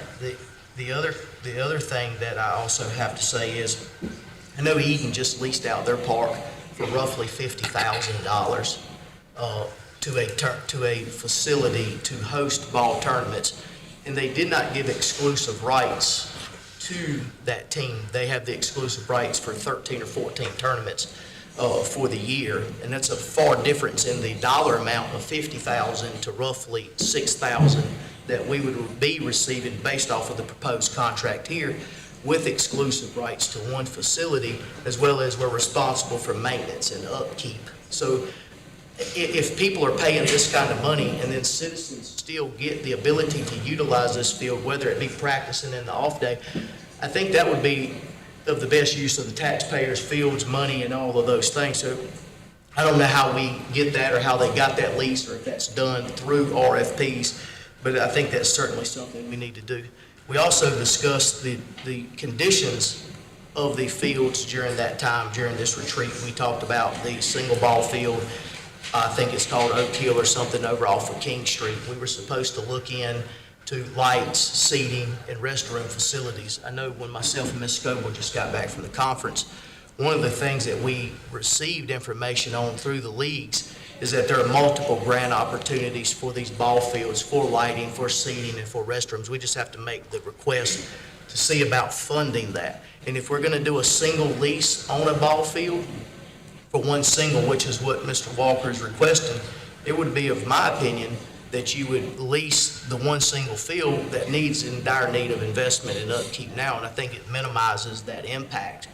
And it allows the ability for this community to host tournaments such as like Summerfield Ballpark is doing, which that's what Eden has taken advantage of. And we did have several conversations about these in the past, and I think that we need to look into these particular items. And I do believe that people, probably Clint, Scott, and them could tell us how these contracts are given, you know, such as the one that Eden's got. It's my understanding there's a couple of different organizations that kind of round that up, and then they pay us the money. And so I think the end goal here is to help a school out with a ball field that's much needed. We have a single ball field we could invest in, and we should also start allowing the community to improvise and practice, whether it be baseball on that field, they can improvise. They got portable bases. I don't think they care if there's grass, how far the grass is during practice. I know that I've spoken to part of her, Miss Galloway's members, football and all these different things that we are having these struggles at these teams. They have been utilizing the baseball fields for the football practice as well. So I can't believe that after the retreat meeting that we still hadn't started to utilize that single field, and we've left it vacant since that prior conversation when I thought that they were going to have the opportunity to use it. I thought that was the consensus of council as a whole that day. You know? Actually, that is incorrect. We weren't allowed practicing on the field simply because of our grounds crew and them telling us how difficult it was to keep that up with people on it all week and for it to keep it pristine. But we have allowed it for those who wanted to make changes to it for tournaments on the weekend. Just about every tournament last fall and the summer and last fall, the softball, the adult softball, they used it and they adjusted the bases. So it has been used, but we weren't, because how difficult it is to keep that particular field maintained, different from field 1 and 2, which you just have to drag and paint. You have to rebuild the batter's box, the mound. You have it's a clay batter's box, is it not? And so we were trying to protect the city's investment. We spent close to $200,000 on getting that field ready for the Luckies, and they used it for 2 years. And so when the Luckies left in 2023, we entertained 2 different groups who one talked about buying the Luckies and continuing doing it. We entertained them during that process. We were keeping them off the field for practice, but we were allowing people who wanted to make adjustments to it for tournaments to use with the other 2 fields. Youth teams that we talked to, or youth tournament directors, they didn't want that. The ones we talked to, they did not want to move those bases and use that infield, so they only used the other 2 fields. Then there was a second group that came, that went on. We waited to hear back from them. They never came back. Then there was a second group that were going to do a high school version of what the Luckies were doing. We waited on them. Again, staff having to keep that field up on the inside. I mean, that field is far different than those other 2. It takes them about 1 hour and 40, almost 2 hours to bring that field back up to standard when it's time for someone to use it if we allow practice on it, for someone to use it for the weekend. The other two, it only takes 45 minutes. And so, given the money we spent on getting that field ready for the Luckies, we were trying to protect the city's investment and the taxpayers' investment to, So my question is, I understand you, but based off of this contract, we're responsible for upkeep. So if it's 2 hours of upkeep and these guys are utilizing this field daily and have exclusive rights and we spent $200,000 on it, how do we justify a lease presentation of right at $6,000? If we're talking about 200 grand and we're responsible daily for the maintenance of the field. It's in this lease agreement, right? Right. And we estimated that at $25 a day, so that means daily, we would have to rework that field for $25, and you have exclusive rights, we're getting $25. Yeah, but See what I'm saying? And Mayor and Council, if I may, staff doesn't have the authority to enter into lease agreements. This was simply something that, I believe when I was out on leave, one moment, Yeah, okay. please. When I was out on leave, this got brought to the staff's attention. Since staff cannot enter into lease agreements, this was put on for a discussion item. It sounds like there is some community investment in this that I feel like needs to be heard more. And therefore, we can certainly take those recommendations. It may be helpful to have a public input and comment session and invite those different teams to come out and tell us what they would like to see.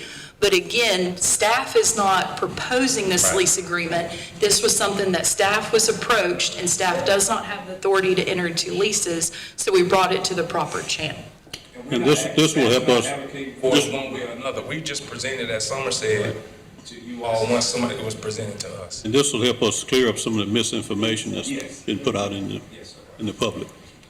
And it'll be better communication and understanding of what's going on. I don't disagree with this, but I think this would be the appropriate time for staff and council to have the discussions and the potential options to send a direction for council to send a direction of staff and also give, some ideas such as what I stated is taking place, with this. So I felt that this is the appropriate time to bring these comments up. If this is presented for discussion, then now is the time for the discussion. Not tonight. Not tonight. Mayor and Council, it's certainly up to you. And just after hearing the public, I just thought it might be helpful to ask to do a public input session and make sure we're capturizing what they're asking for. We'll do that at a later date. I certainly agree. Okay. Thank you, guys. So how will we notify them when we have this public Well, we comments? have people here that we can invite. Maybe talk with the managers and see when it'd be a good time and then set a date? That can be done. Mayor and Council, we certainly can. I know I've got a great relationship with Ms. Galloway and some other members of the team, and I'm certainly can work with the Mr. Strader. Mr. Strader, potential leasing as well back in the back. Let us get some dates together, throw some dates out there, and just hear your ideas. I mean, it's a public field with public taxpayer dollars. What do you want to see with it? Mayor, since the council earlier approved the agenda, it'd be appropriate to make some type of motion to stay this or to just remove it from the agenda for discussion. Okay. Can we get a motion to move item B from new business? I'll make that motion. Discuss at a later date and time. Okay. We'll allow staff to work on it. Have a second? Okay. All those in favor, raise your right hand. All right, thank you. At this time, we're going to have about a 15-minute break.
All right. Can't remember. All right, the next item on the agenda is review of proposed 2026-2027 fiscal year budget with public hearing to be held June 9th, 2026. We have a separate enclosure, which should be in front of you.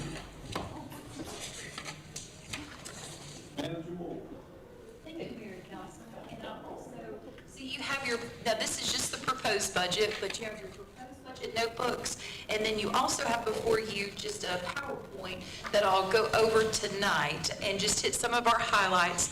Nothing of significance has changed at all since our last budget work session, but first and foremost, I want to thank you so much for the opportunity to present this upcoming proposed fiscal year budget. I'm very excited to say I've been here almost 5 years next month, and it's been a wonderful 5 years. And I appreciate each and every one of you. And I appreciate all of our teammates and our staff and our community. You've really made Reidsville home for me and my family, so thank you. With that, I just want to go over the overview, and I believe the PowerPoint, you should be able, I guess our viewers can see it at some point. If not, it will be available for public inspection.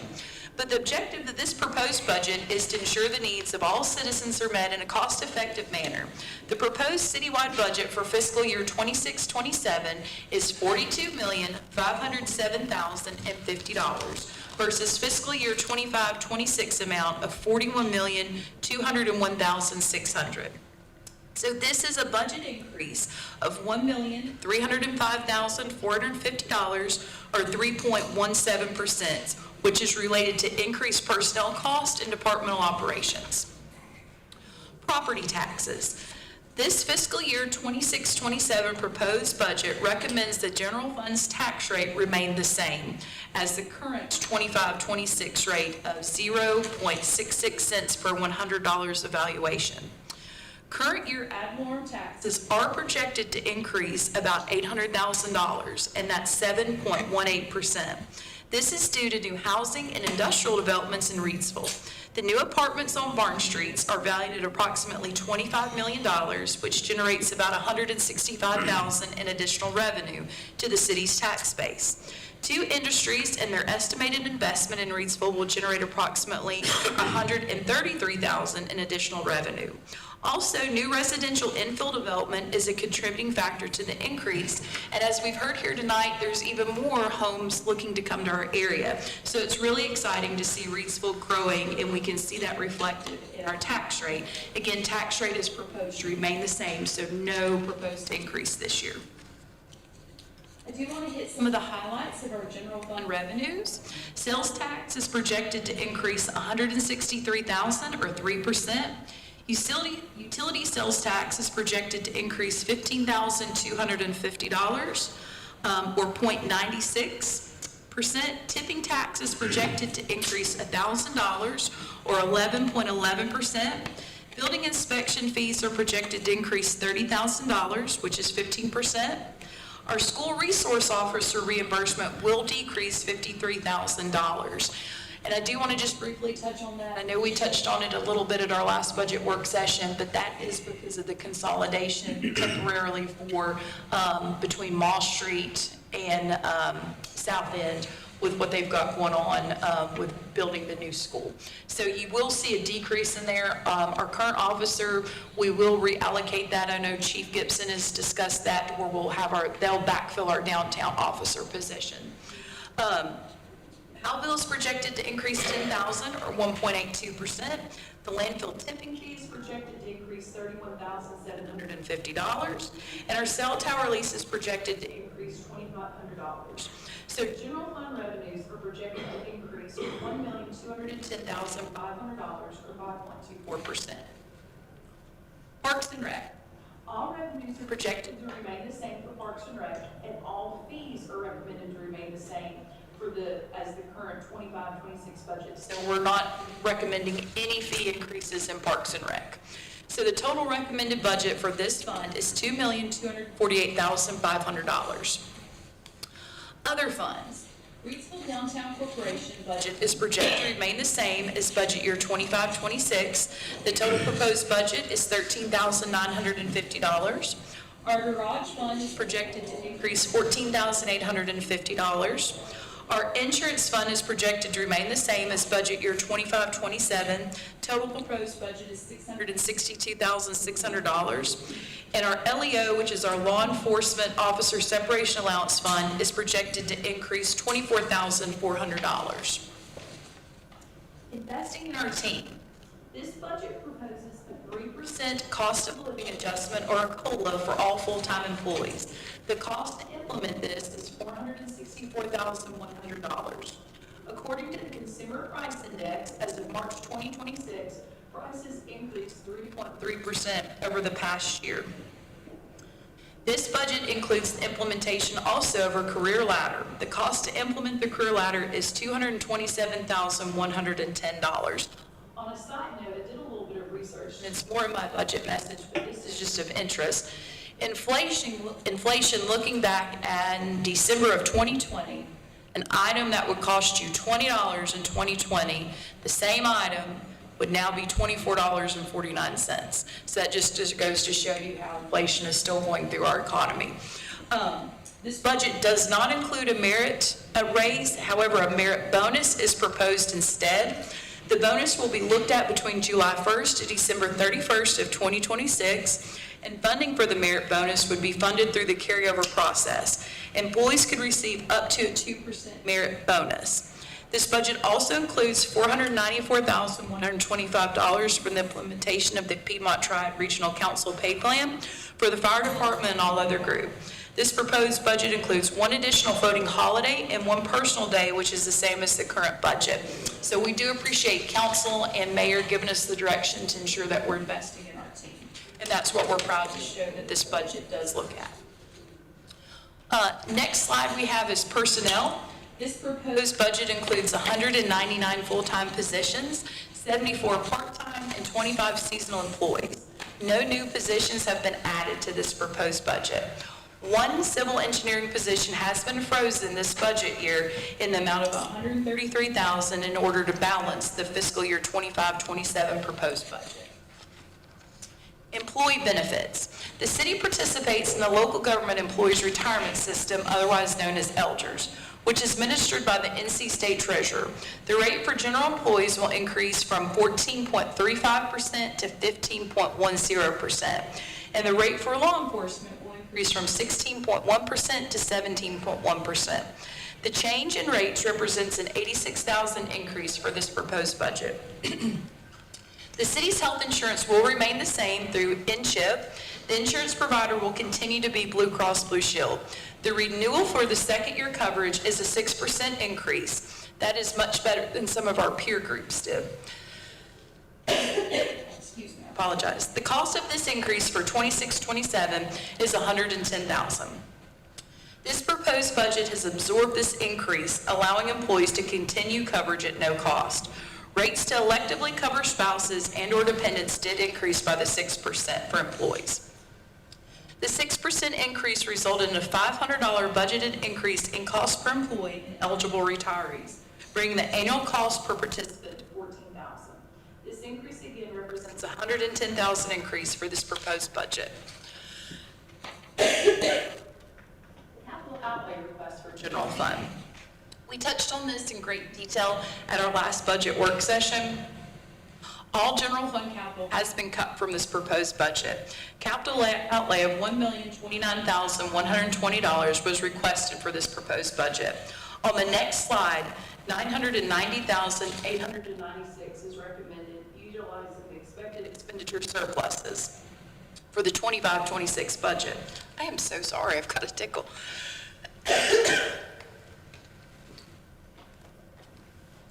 Carryover funding will be considered this fall. Additional capital outlay cuts may be needed during carryover.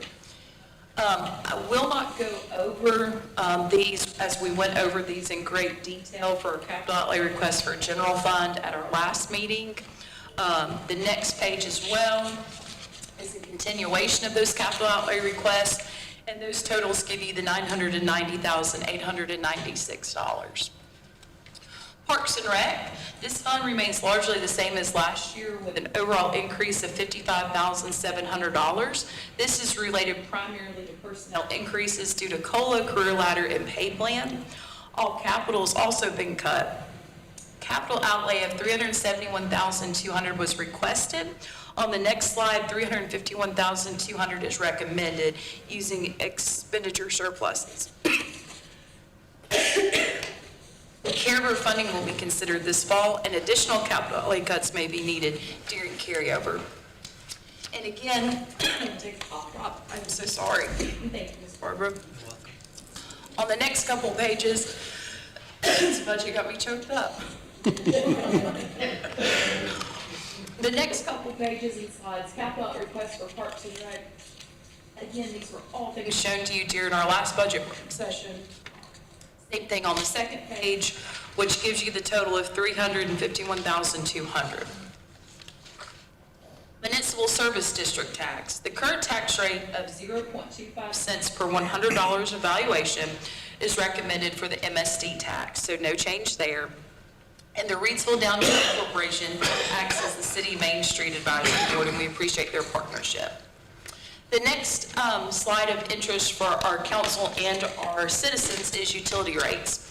The City of Reidsville contracted with McGill Engineering in 24-25 budget to complete a CIP plan. This plan took an in-depth look into the current and future needs of our water and wastewater system. The CIP looked at what our city's utility rates needed to be in order to operate. This proposed budget does not propose a utility rate increase. Residents and businesses are being stretched thin with higher prices on everyday goods and services. Therefore, no utility rate. I've got everybody choked up. It's a good budget. Wow, 16 years, this is new. Therefore, no utility rate increase is recommended for the 26-27 budget. However, the city will need to look at utility rates in the future, but no increase this year. Water and Sewer Enterprise Fund, all utility revenues are projected to remain the same, and there are no proposed fee increases for this fund. Expenditures. The combined enterprise fund did not see an increase in expenditures in the proposed budget of $14,232,550. The proposed budget was able to absorb the COLA, career ladder, and general operating costs by reducing the capital outlay. The water system capital outlay request totaled $1,389,700, and the sewer system capital outlay request are $2,638,850. Again, I won't go into detail. These are the same things that we talked about at our last budget work session. Water capital came in at $174,450. That's what's proposed that we can pay for in this proposed budget. Sewer, kind of the same thing. The sewer collection division vac truck in the amount of $585,000 is recommended to be funded by financing, with the vac truck being recommended through other funding options. The total proposed sewer capital outlay is $581,350 that we can look at in this proposed budget. Just a couple more slides. Debt service. The general fund and Parks and Rec fund have a total fiscal year 26-27 beginning balance of $6,796,663. Debt service payments for fiscal year 26-27 total $771,519. The combined enterprise fund for this proposed fiscal year estimated beginning debt balance of $25,645,338 with potential debt service of $2,304,285 scheduled to be paid. And most of that debt is through your CIP plan through those large projects we funded. In process are capital projects, the redundant water line and the water treatment plant whole generator have been awarded grants and low interest loans that total $10,652,000. Estimated debt service of $627,124 for this future debt has been included in the proposed budget. And then in 2012 and 2013 revenue bonds issuing of the City of Reidsville have debt covenants that must be considered along with issuing any new debt financing with the ability to pay the related debt service. At any point, debt financing remains a viable method to improve the city's existing infrastructure. So in summary, this budget for fiscal year 26-27 is balanced as required by law, and the fiscal year 26-27 budget proposal involved a lot of teamwork by the management team and many others. Assistant City Manager Finance Director Chris Phillips is to be commended for his and his department's hard work and financial resilience in assisting with the preparation of this budget. Also, Assistant City Managers Haywood Cloud and Chief Josh Farmer are also to be commended for their assistance in this proposed budget. And I'd also like to thank our City Clerk Angela Stadler and our Deputy City Clerk Latasha Wade for their hard work and commitment in preparing the budget notebooks. And I'd also like to thank Mayor Gorham and all of our City Council members for allowing us the opportunity to present this budget and for giving us directives on what you want to see for our community. So thank you so much. Any questions at this time? A lot of work was put into that, and so we appreciate that. Yeah, thank you. One thing to consider, again, nothing, as you can see, has changed since our last budget work session, but Angela and I can work on maybe sending out a poll. If you want to take a couple of days to look over this, if you would like to have a budget work session next Tuesday, May the 19th, if you could just maybe let us know, or if you feel like enough information has been presented tonight, we would go for public hearing in June.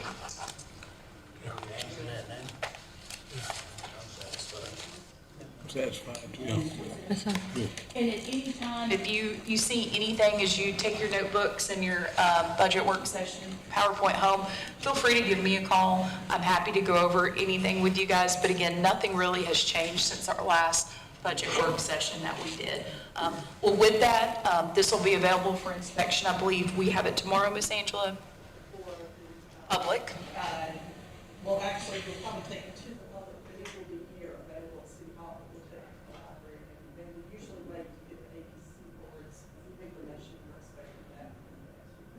Perfect. So we will have it available for public inspection, but with that, we'll move forward with our public hearing in June. So thank you so much for this opportunity. Thank you. Question mentioned the ABC board, and I don't know if this is the appropriate time, but I've had some of the ABC board members approach me, and I can't keep up with everybody's name, but they were talking about the amount of pay, and there is, I had notes, I didn't bring them, but the one ABC board member has to do essentially finance work weekly, sign checks, and those kind of things, and the ask was to increase his pay because it takes multiple hours out of his time.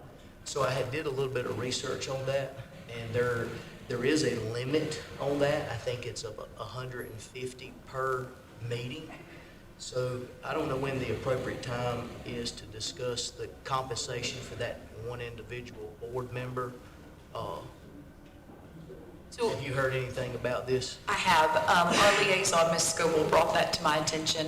What I could do, if it would be helpful, I believe there was some discussion back prior to my arrival, I believe 2019 and 2020, about that. I'm happy to share that with council. I'd sent Ms. Scoble some information. I can share that with all of council as well. And Mayor, I'll refer to you as far as when you guys want to discuss that. Just because I wasn't, again, just kind of coming in on the back end of some of the minutes I had read. So it's my understanding, I think they meet monthly. Yes, sir. Each member gets $75, I believe. 50? 50. Okay, yeah, but then the chairman of the board has weekly work with zero compensation, He has to sign all the checks, check over the financial oversight, and he still only gets the 50. So I kind of looked at that in the same term as the council's compensation versus the mayor's compensation, and we look at what the state statute allows, and I believe it, if I recall correctly, was 150 per meeting. So if we gave him the 150 per meeting, that would offset the compensation for his time off. But we wouldn't be giving it to them because it comes out of their own budget. It comes out of their sales, it's their budget, it's not the city money. Yeah, but it's and I've got some I've done some research in the law, but I'm sure anybody can do that, You know, It is those- capped at, I believe, the 150 a meeting. I appreciate you bringing that up. I'll defer to our city attorney on that because Ms. Scoble is correct. It comes out of their budget, so I'm a little. Yeah, I'll take a look at it. Yeah. I'd like to see from the 2018 out, whatever we got from the past. We can pull some more of that. Okay. That just reminded me. That's perfect. Thank you. Thank you, Manager Moore. Next item on the agenda, consideration of resolution accepting $500,000 principal forgiveness loan from the NC Department of Environmental Quality for lead service line inventory project and related budget ordinance amendment. Enclosure 7, Assistant City Manager Chris Phillips. Mr. Mayor. To be honest with you, this feels a little bit like Groundhog Day. I know I've been up here talking about this service line inventory before. We have two funding sources from the state. It was $150,000 that had a $90,000 loan forgiveness. And then there was a $500,000 that was 100% loan forgiveness loan. So 100% is a grant that was given to us as well. You all may remember that there was some federal legislation on lead service lines, really trying to figure out the lines that go in the so those cities lines are not lead. But we do not know with the age of the homes individual who has lead lines and who does not. And I know you've all got in your house flyers asking about lead lines. We get calls on it, try not to alarm anyone, but at least the requirement of the law. So to try to dig a little further to folks that aren't sure, and then they eventually have to just test it for the $500 for. Now I know we've talked about it, but apparently we never actually approved the resolution for the $500,000, and we've had a turnover of folks that have worked on this at Public Works. So we just want to make sure that we officially approve the resolution to accept the $500,000 principal forgiveness loan, so we can get it back to DEQ so that we can get the project moving forward. So that's what it is tonight. I'll be glad to try to answer any questions, but this is what it takes to get somebody to give you $500,000. So, any questions? Okay. Can we get a motion then? I make a motion to approve the resolution to accept the $500,000 principal forgiveness loan from NCDEQ for the lead service line inventory project related budget ordinance amendments. Motion and second. Any discussion? All those in favor, raise your right hand. Thank you, sir.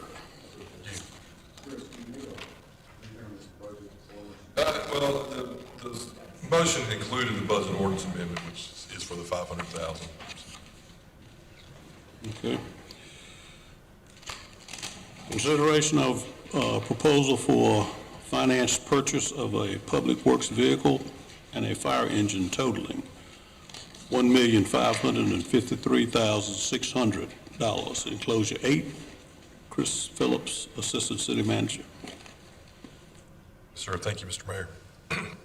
So, we just talked about budget, and just to let you know that these financing items were included in the budget that was presented to you. So we anticipated that you all would approve this financing for some capital items from the current year.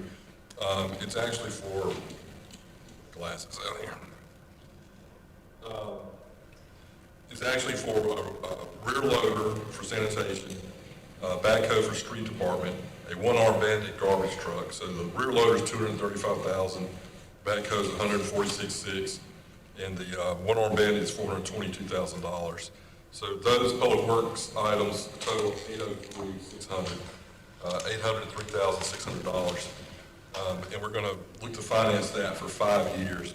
Obviously, these vehicles will last much longer than 5 years, and even though they're used every day, and they're well maintained, they're well built to begin with. So we'll pay for 5 years, use them for maybe close to 10, and then I'll be able to do some more purchasing as these loans roll off. We do have a couple of loans that are ending either in the current year or next year, so this kind of will take the place of some of those. But we sent out an RFP to all the local banks, and we did receive 3 proposals back, which we usually only get 2 or 3, honestly, but this year Home Trust is the only one that proposed in the past. Pinnacle Bank is due to propose to us, and BASO, which we did not solicit, I'm not sure how they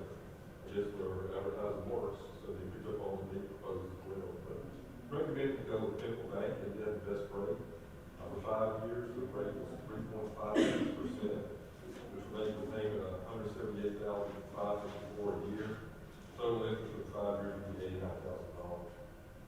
It's hoping for a little better interest rate than that, but you never know if you send them out. And of course, the way things are right now, 3.56 is where it came back, and we factor that into the budget, as I said earlier. Likewise, we looking to finance the fire engine. You all may remember that the fire engine was ordered some time ago, about a 4-year lead time, so thank goodness that Chief Barber and his folks there had the foresight to realize that we need a fire truck 4 years before they have to order it. So we are expecting that fire truck to come in within the next year, probably next spring. We went ahead and did the financing for it with this other financing to try to lock in the rate. At the time, we thought it was going to be even sooner than that, but it looks like it will be a year. So the loan proceeds will go into escrow, and when the truck comes, we'll give access to the money. Recommending going with Pinnacle, again, they have the lowest rate. Looking at 10 years for this one to make it a little more affordable, but it's a 4.01% for 10 years. Payment would be $92,377 a year.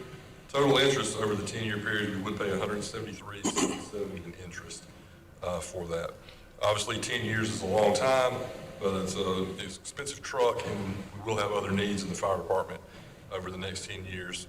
So we spread it out to try to make it a little bit more affordable. The truck will last probably 20 years.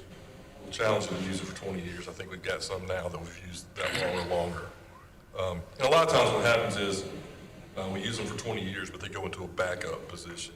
So they're not necessarily online for the full 20 years. But fortunately, fire trucks are pretty well made. And the guys take pride in it, so they take good care of it, and they last for a good long time.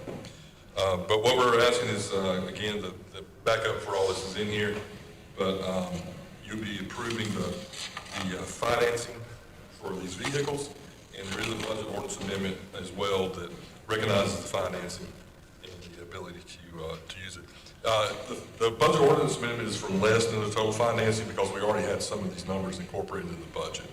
So it was really for the budget ordinance is for $753,000, and not the full amount because again, it's what we needed to finish out the purchases. That's it. I have a question. Yeah. So when we get our new fire truck, the one that we currently have will go into a backup position. The one that's in our backup position, what happens to it? I don't want to speak for the guys. We do sell them from time to time. The last time we sold one, I think was 2013. We sold one, but it was a 1962 model. So we sell one every 50 years or so. They make use of them. Again, they are well made and can be used, but eventually we will get rid of a truck, and usually we sell it at auction. The last one we sold, it just total side note and wasting time, but that 62 ended up in a museum. It was in such good shape that it was a prime example of American La France, I think is what it was.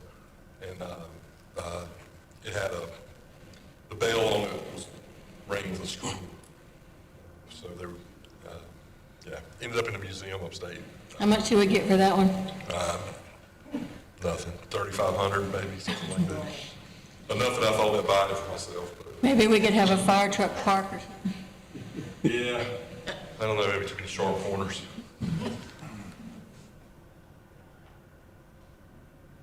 Any other questions? Do we have a motion? Mayor and council, I'd like to make a motion to approve the capital financing resolution and the related budget ordinance amendment. Second. Motion and a second. Any discussion? All those in favor, raise your right hand. Thank you. Thank you, sir. Next item, consideration of changes to personnel policy, enclosure 9. Leanne Basinger, Human Resources Director. Revision to sick leave policy and family medical leave, paternity leave and paternity leave and maternity leave. Communication with elected officials. Good morning, Mr. Mayor, because it feels like a morning.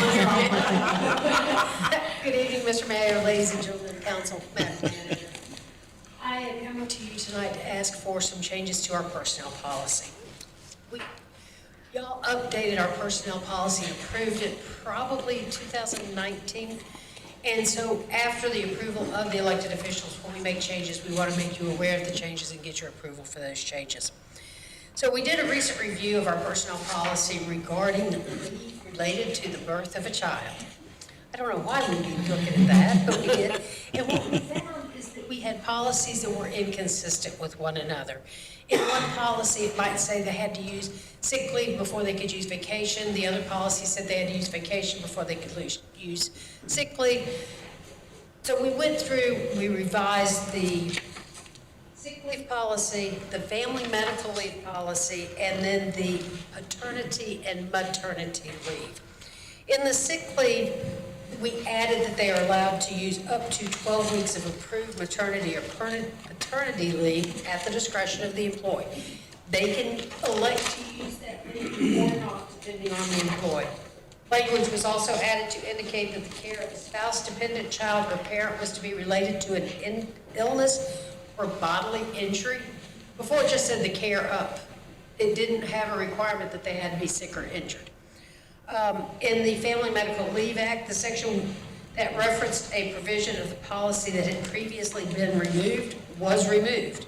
It referenced something that was no longer there, so we thought, well, we'll just take that out.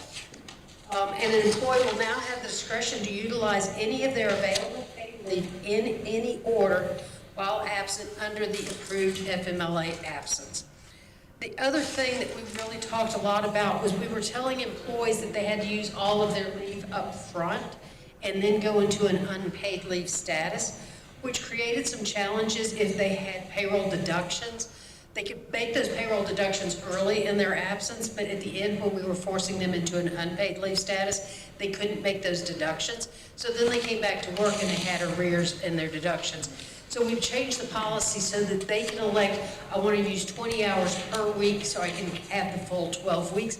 That keeps my deductions current and I don't come back on arrears. The biggest change is to the paternity and maternity. We are adding 6 weeks of paid leave to both. These leaves will not come off an employee's balance, so they can use those sick leave, those 6 weeks, immediately following the birth of the baby or within 12 months of the birth of the baby. They can use it for baby bonding. They can use it for doctor's visits. They can use it for recovery after delivery. They can use it for whatever they want, and it's not going to come off their balances. After the end of that 6-week period, if they wish to remain out for the rest of the 12 weeks, that will come off their leave balances, and it will be at their discretion whether they want to use their sick leave first or their vacation leave. When we made the change several years ago to cap vacation balances at 240 hours for our employees and then annually roll the additional into sick leave, we were also telling them, oh, but you can only use vacation leave after the birth of a child, but you can only have 6 weeks of vacation, so then you're going to be put in a situation where you have unpaid leave. So I think these policy changes are really pro-employee. It's really going to show our employees that we are very aware of the demands of being a new parent. It allows them some flexibility on how they want to use their available leave. And it's very generous in granting new moms and new dads 6 weeks of paid leave with that new precious baby at the house. I'm happy to take any questions that you may have.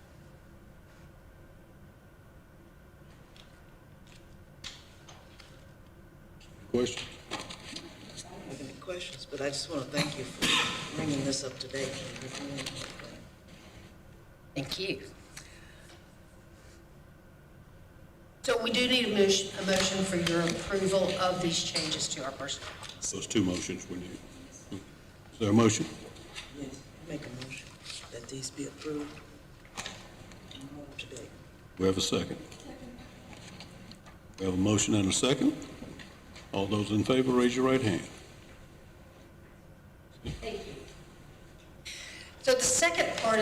is communication between elected officials and staff. So y'all have long had in your code guidelines on communicating with staff. We realize that that does not exist in our personnel policy. So all this is doing is bringing our personnel policy into a line with the policies that y'all operate under as an elected board. So this is a brand-new policy that will be added into our existing personnel policy. It is in, the policy in its whole is in your information, but it's the principle is exactly the same as the principle that y'all are under. If you have a question that needs to come from a staff member, the request is that it go through the city manager's office so that the communication is consistent, it's clear, she's aware of what kind of information you're asking, and the staff are keeping the city manager advised of the data that they're providing you. Any questions about that change? I've got some questions about it. Certainly. So, as I read this policy, you know, I started doing some looking, and has there been an issue that would make this, and so let's say if a staff member does communicate with a elected official, since it's in the policy, what is the ramifications of that? Well, so we're asking basically that if a staff member and a city council member have a conversation, that the city manager be advised. It would be preferred if she was advised ahead of that conversation, but if she couldn't be, she was unavailable, you ran into somebody out in public, then the request is that she be made aware after the conversation, just so she knows what we're talking about. Mayor and Council, if I may, this has been an existing policy. It is in your code of ordinances. It's also given to all elected officials when you come on board. We thought it would be cleaner to make sure that everyone understands what the policy is, because sometimes when it's buried in code, it's hard to understand that. But this is an existing policy in your code of ordinance. So it doesn't mean that there can't be any communication, it just means that we make sure the city manager knows about it. That is correct. That is So correct. what are we describing as meaningful city business if the staff member is not allowed to communicate with council based off of meaningful city business? I'll defer to our city attorney, but the city council operates under a council manager form of government. And again, this is all laid out in general statute. It's something you've been operating on. Bill, would you like to add anything? To me, any city business is potentially meaningful. So, you know, the way I take it is that an elected official wants to talk to staff.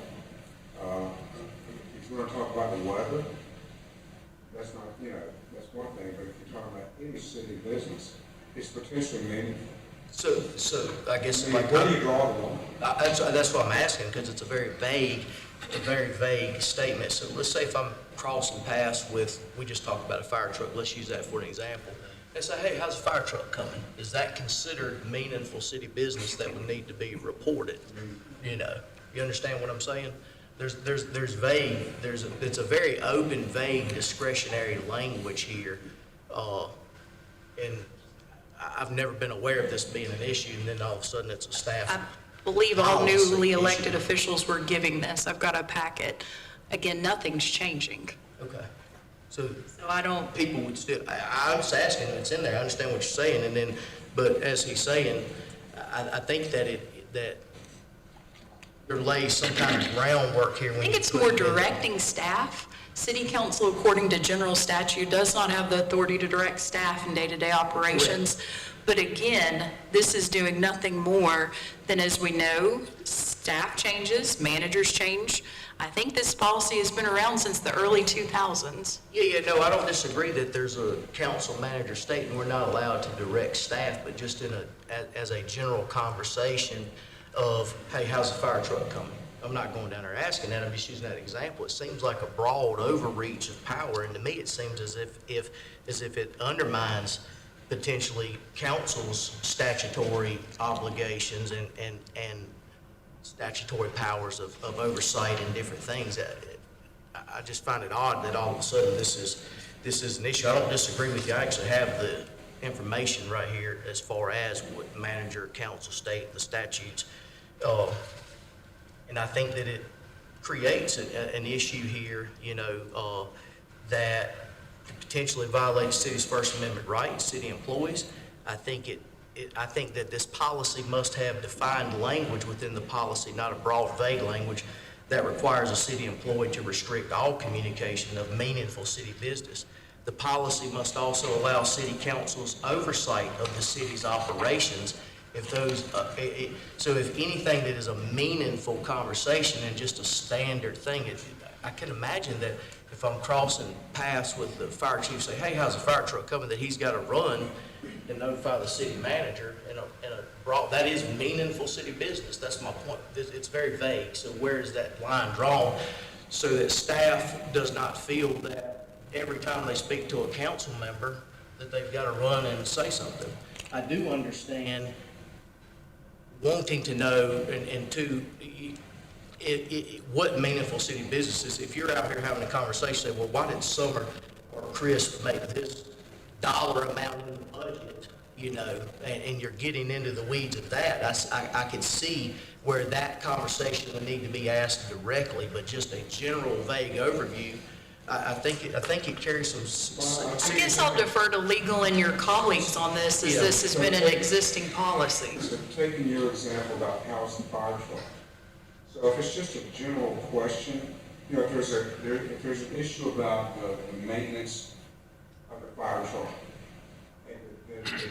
that you feel as an individual council member that needs to be addressed or whatever, and you go with that staff member, then I think that needs to be directed with the city manager. If you're just saying, how's the fire truck? Oh, it's great, But, so you just have to sometimes you just have to use common sense. I agree. And you're going, Yes. this discussion is just, just a friendly discussion that is not creating any potential controversy or issue. Yes, that's what I'm asking. But I think that each council member will just have to take it upon themselves to weigh how that staff member is going to feel. If it's something that the staff member feels uncomfortable discussing, or if it's something that the staff member, they may feel compelled to answer you because you're a city council member. And, that would be meaningful if you're putting a staff member in a potentially uncomfortable position or a position where they may not know an answer. But if it's just, how are you doing? How do you like your new desk? That's good. But if it's, if it's something that deals with policy, then that's when I think that it's correct. Yeah, so to me, that's an example, policy, and I don't disagree. That's why I'm asking, what does this vague language do? If you'll look at article on the next page, workers' condition and expectations, again, the policy you've had for over 20 years, the very last sentence, communication between staff and elected officials of a personal matter does not require informing of the city manager. So again, I'll defer to council and our legal. Nothing is changing with this 20-plus year policy. It's simply putting it out there so we all are understanding, because staff changes, your manager's changed in 20 years. And our current personnel policy is provided to every new hire. They are not given a copy of the Code of Ordinances at the time of hire. So they may not be aware that this has been our practice for 20-plus years. This will make sure that our employees are aware that this is the expectation as part of their being part of Team Reidsville. Then, for example, say this past week, I had several reports of speeding. I didn't go to the chief's office and say, Chief, you got to do something about speeding on such and such street. I went to the manager and let the manager handle it. And you shouldn't try to tell somebody how to do their job. That's not appropriate. I agree. So I do need a motion again to approve this change. Do we have a motion? Yes, I make a motion to approve the changes written. I second. Any discussion? All those in favor, raise your right hand. Thank y'all very much. Next item. Board and commission appointments. Enclosure 10.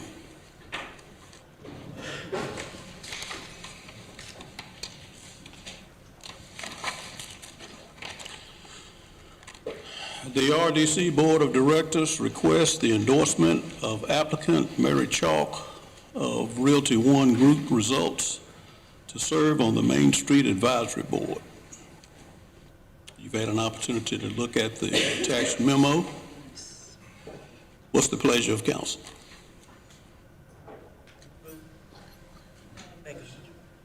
I'd like to, Got a motion and a second? Any discussion? All those in favor, raise your right hand.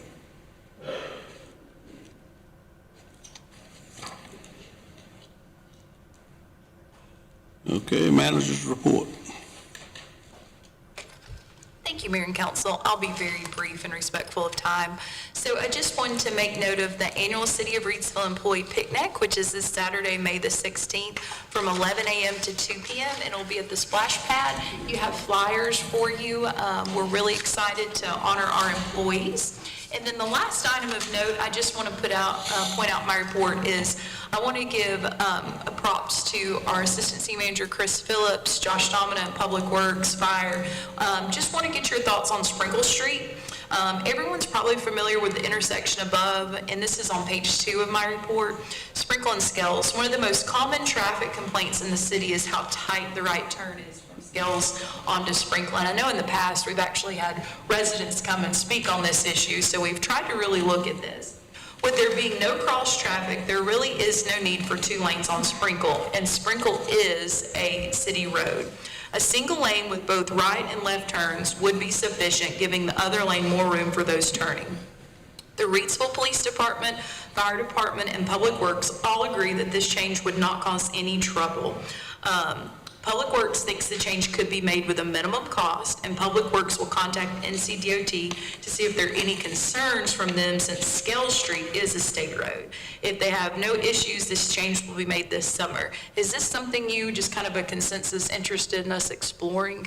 Because I know we've had a lot of residents and citizens come, and this may be a minimum cost to make a big impact. Yes. Even though, if you recall, I had you make that turn, and you did it perfectly, I think it would be something that would be suitable to work with. Mayor and Council, that concludes my report. I have a question, please. The redundant water line, the same 3 parcels remain to complete the easement.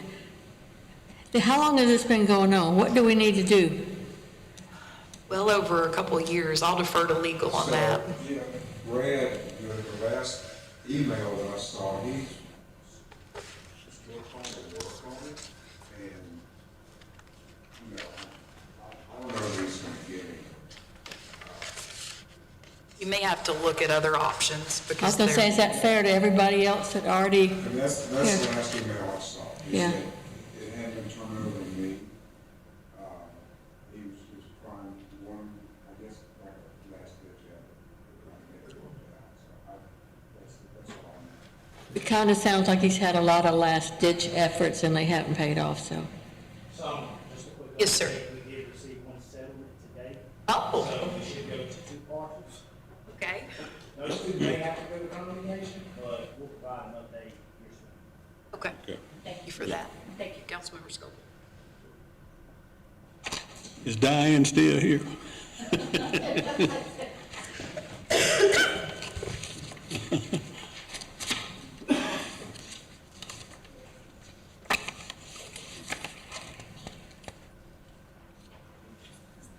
Thank you. Everybody is tired. Just really quickly, thank you all for the opportunity to speak tonight. Just really quick, we have the shooting business, Women's Business and Industry Expo next week, sponsored by Cone Health and Pelham Transportation Corporation. We are sold out at 150. Very excited about this. It's our 2nd annual event, and I think it's going to be really exciting.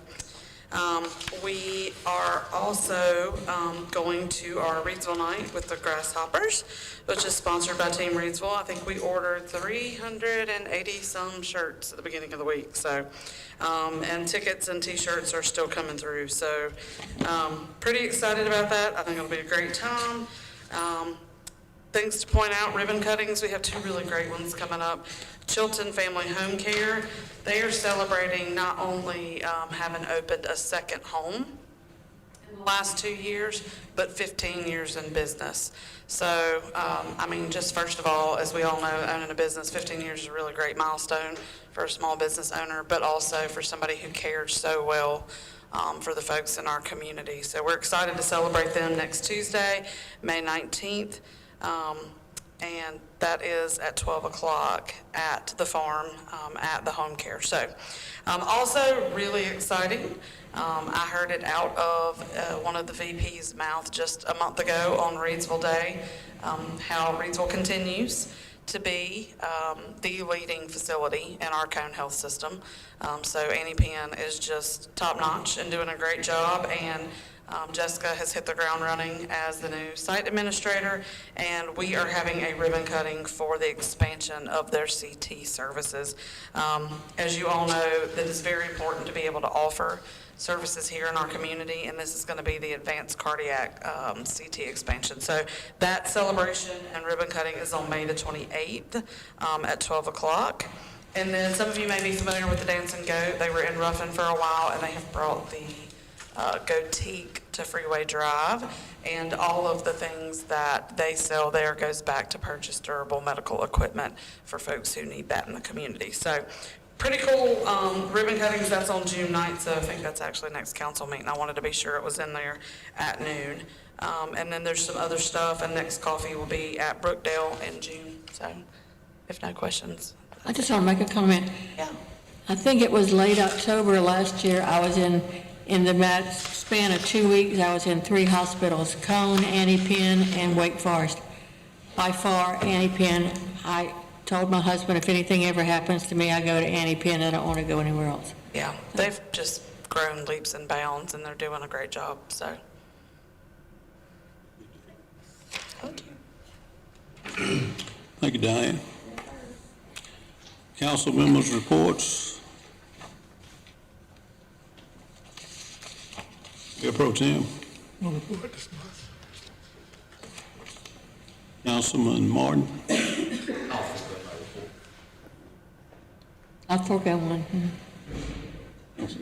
I attended the Tuesday, April the 28th Human Relations Commission's meeting, and also attended the May 4th through the 7th, the NCLM State Conference in Raleigh. That's my report. Councilwoman Barbara Deschanel. I think I just mentioned 2 things. I attended the ministerial allowance at Zion Baptist Church, and also the children's parade. I thought that was very cute. They put a lot of time and effort in that. They did. They did. Thank you, ma'am. I'm going to forego my report tonight also. Does anyone else have anything they'd like to say? Okay, do we have a motion to adjourn? So moved. We have a motion and a second. Any discussion? All those in favor, raise your right hand.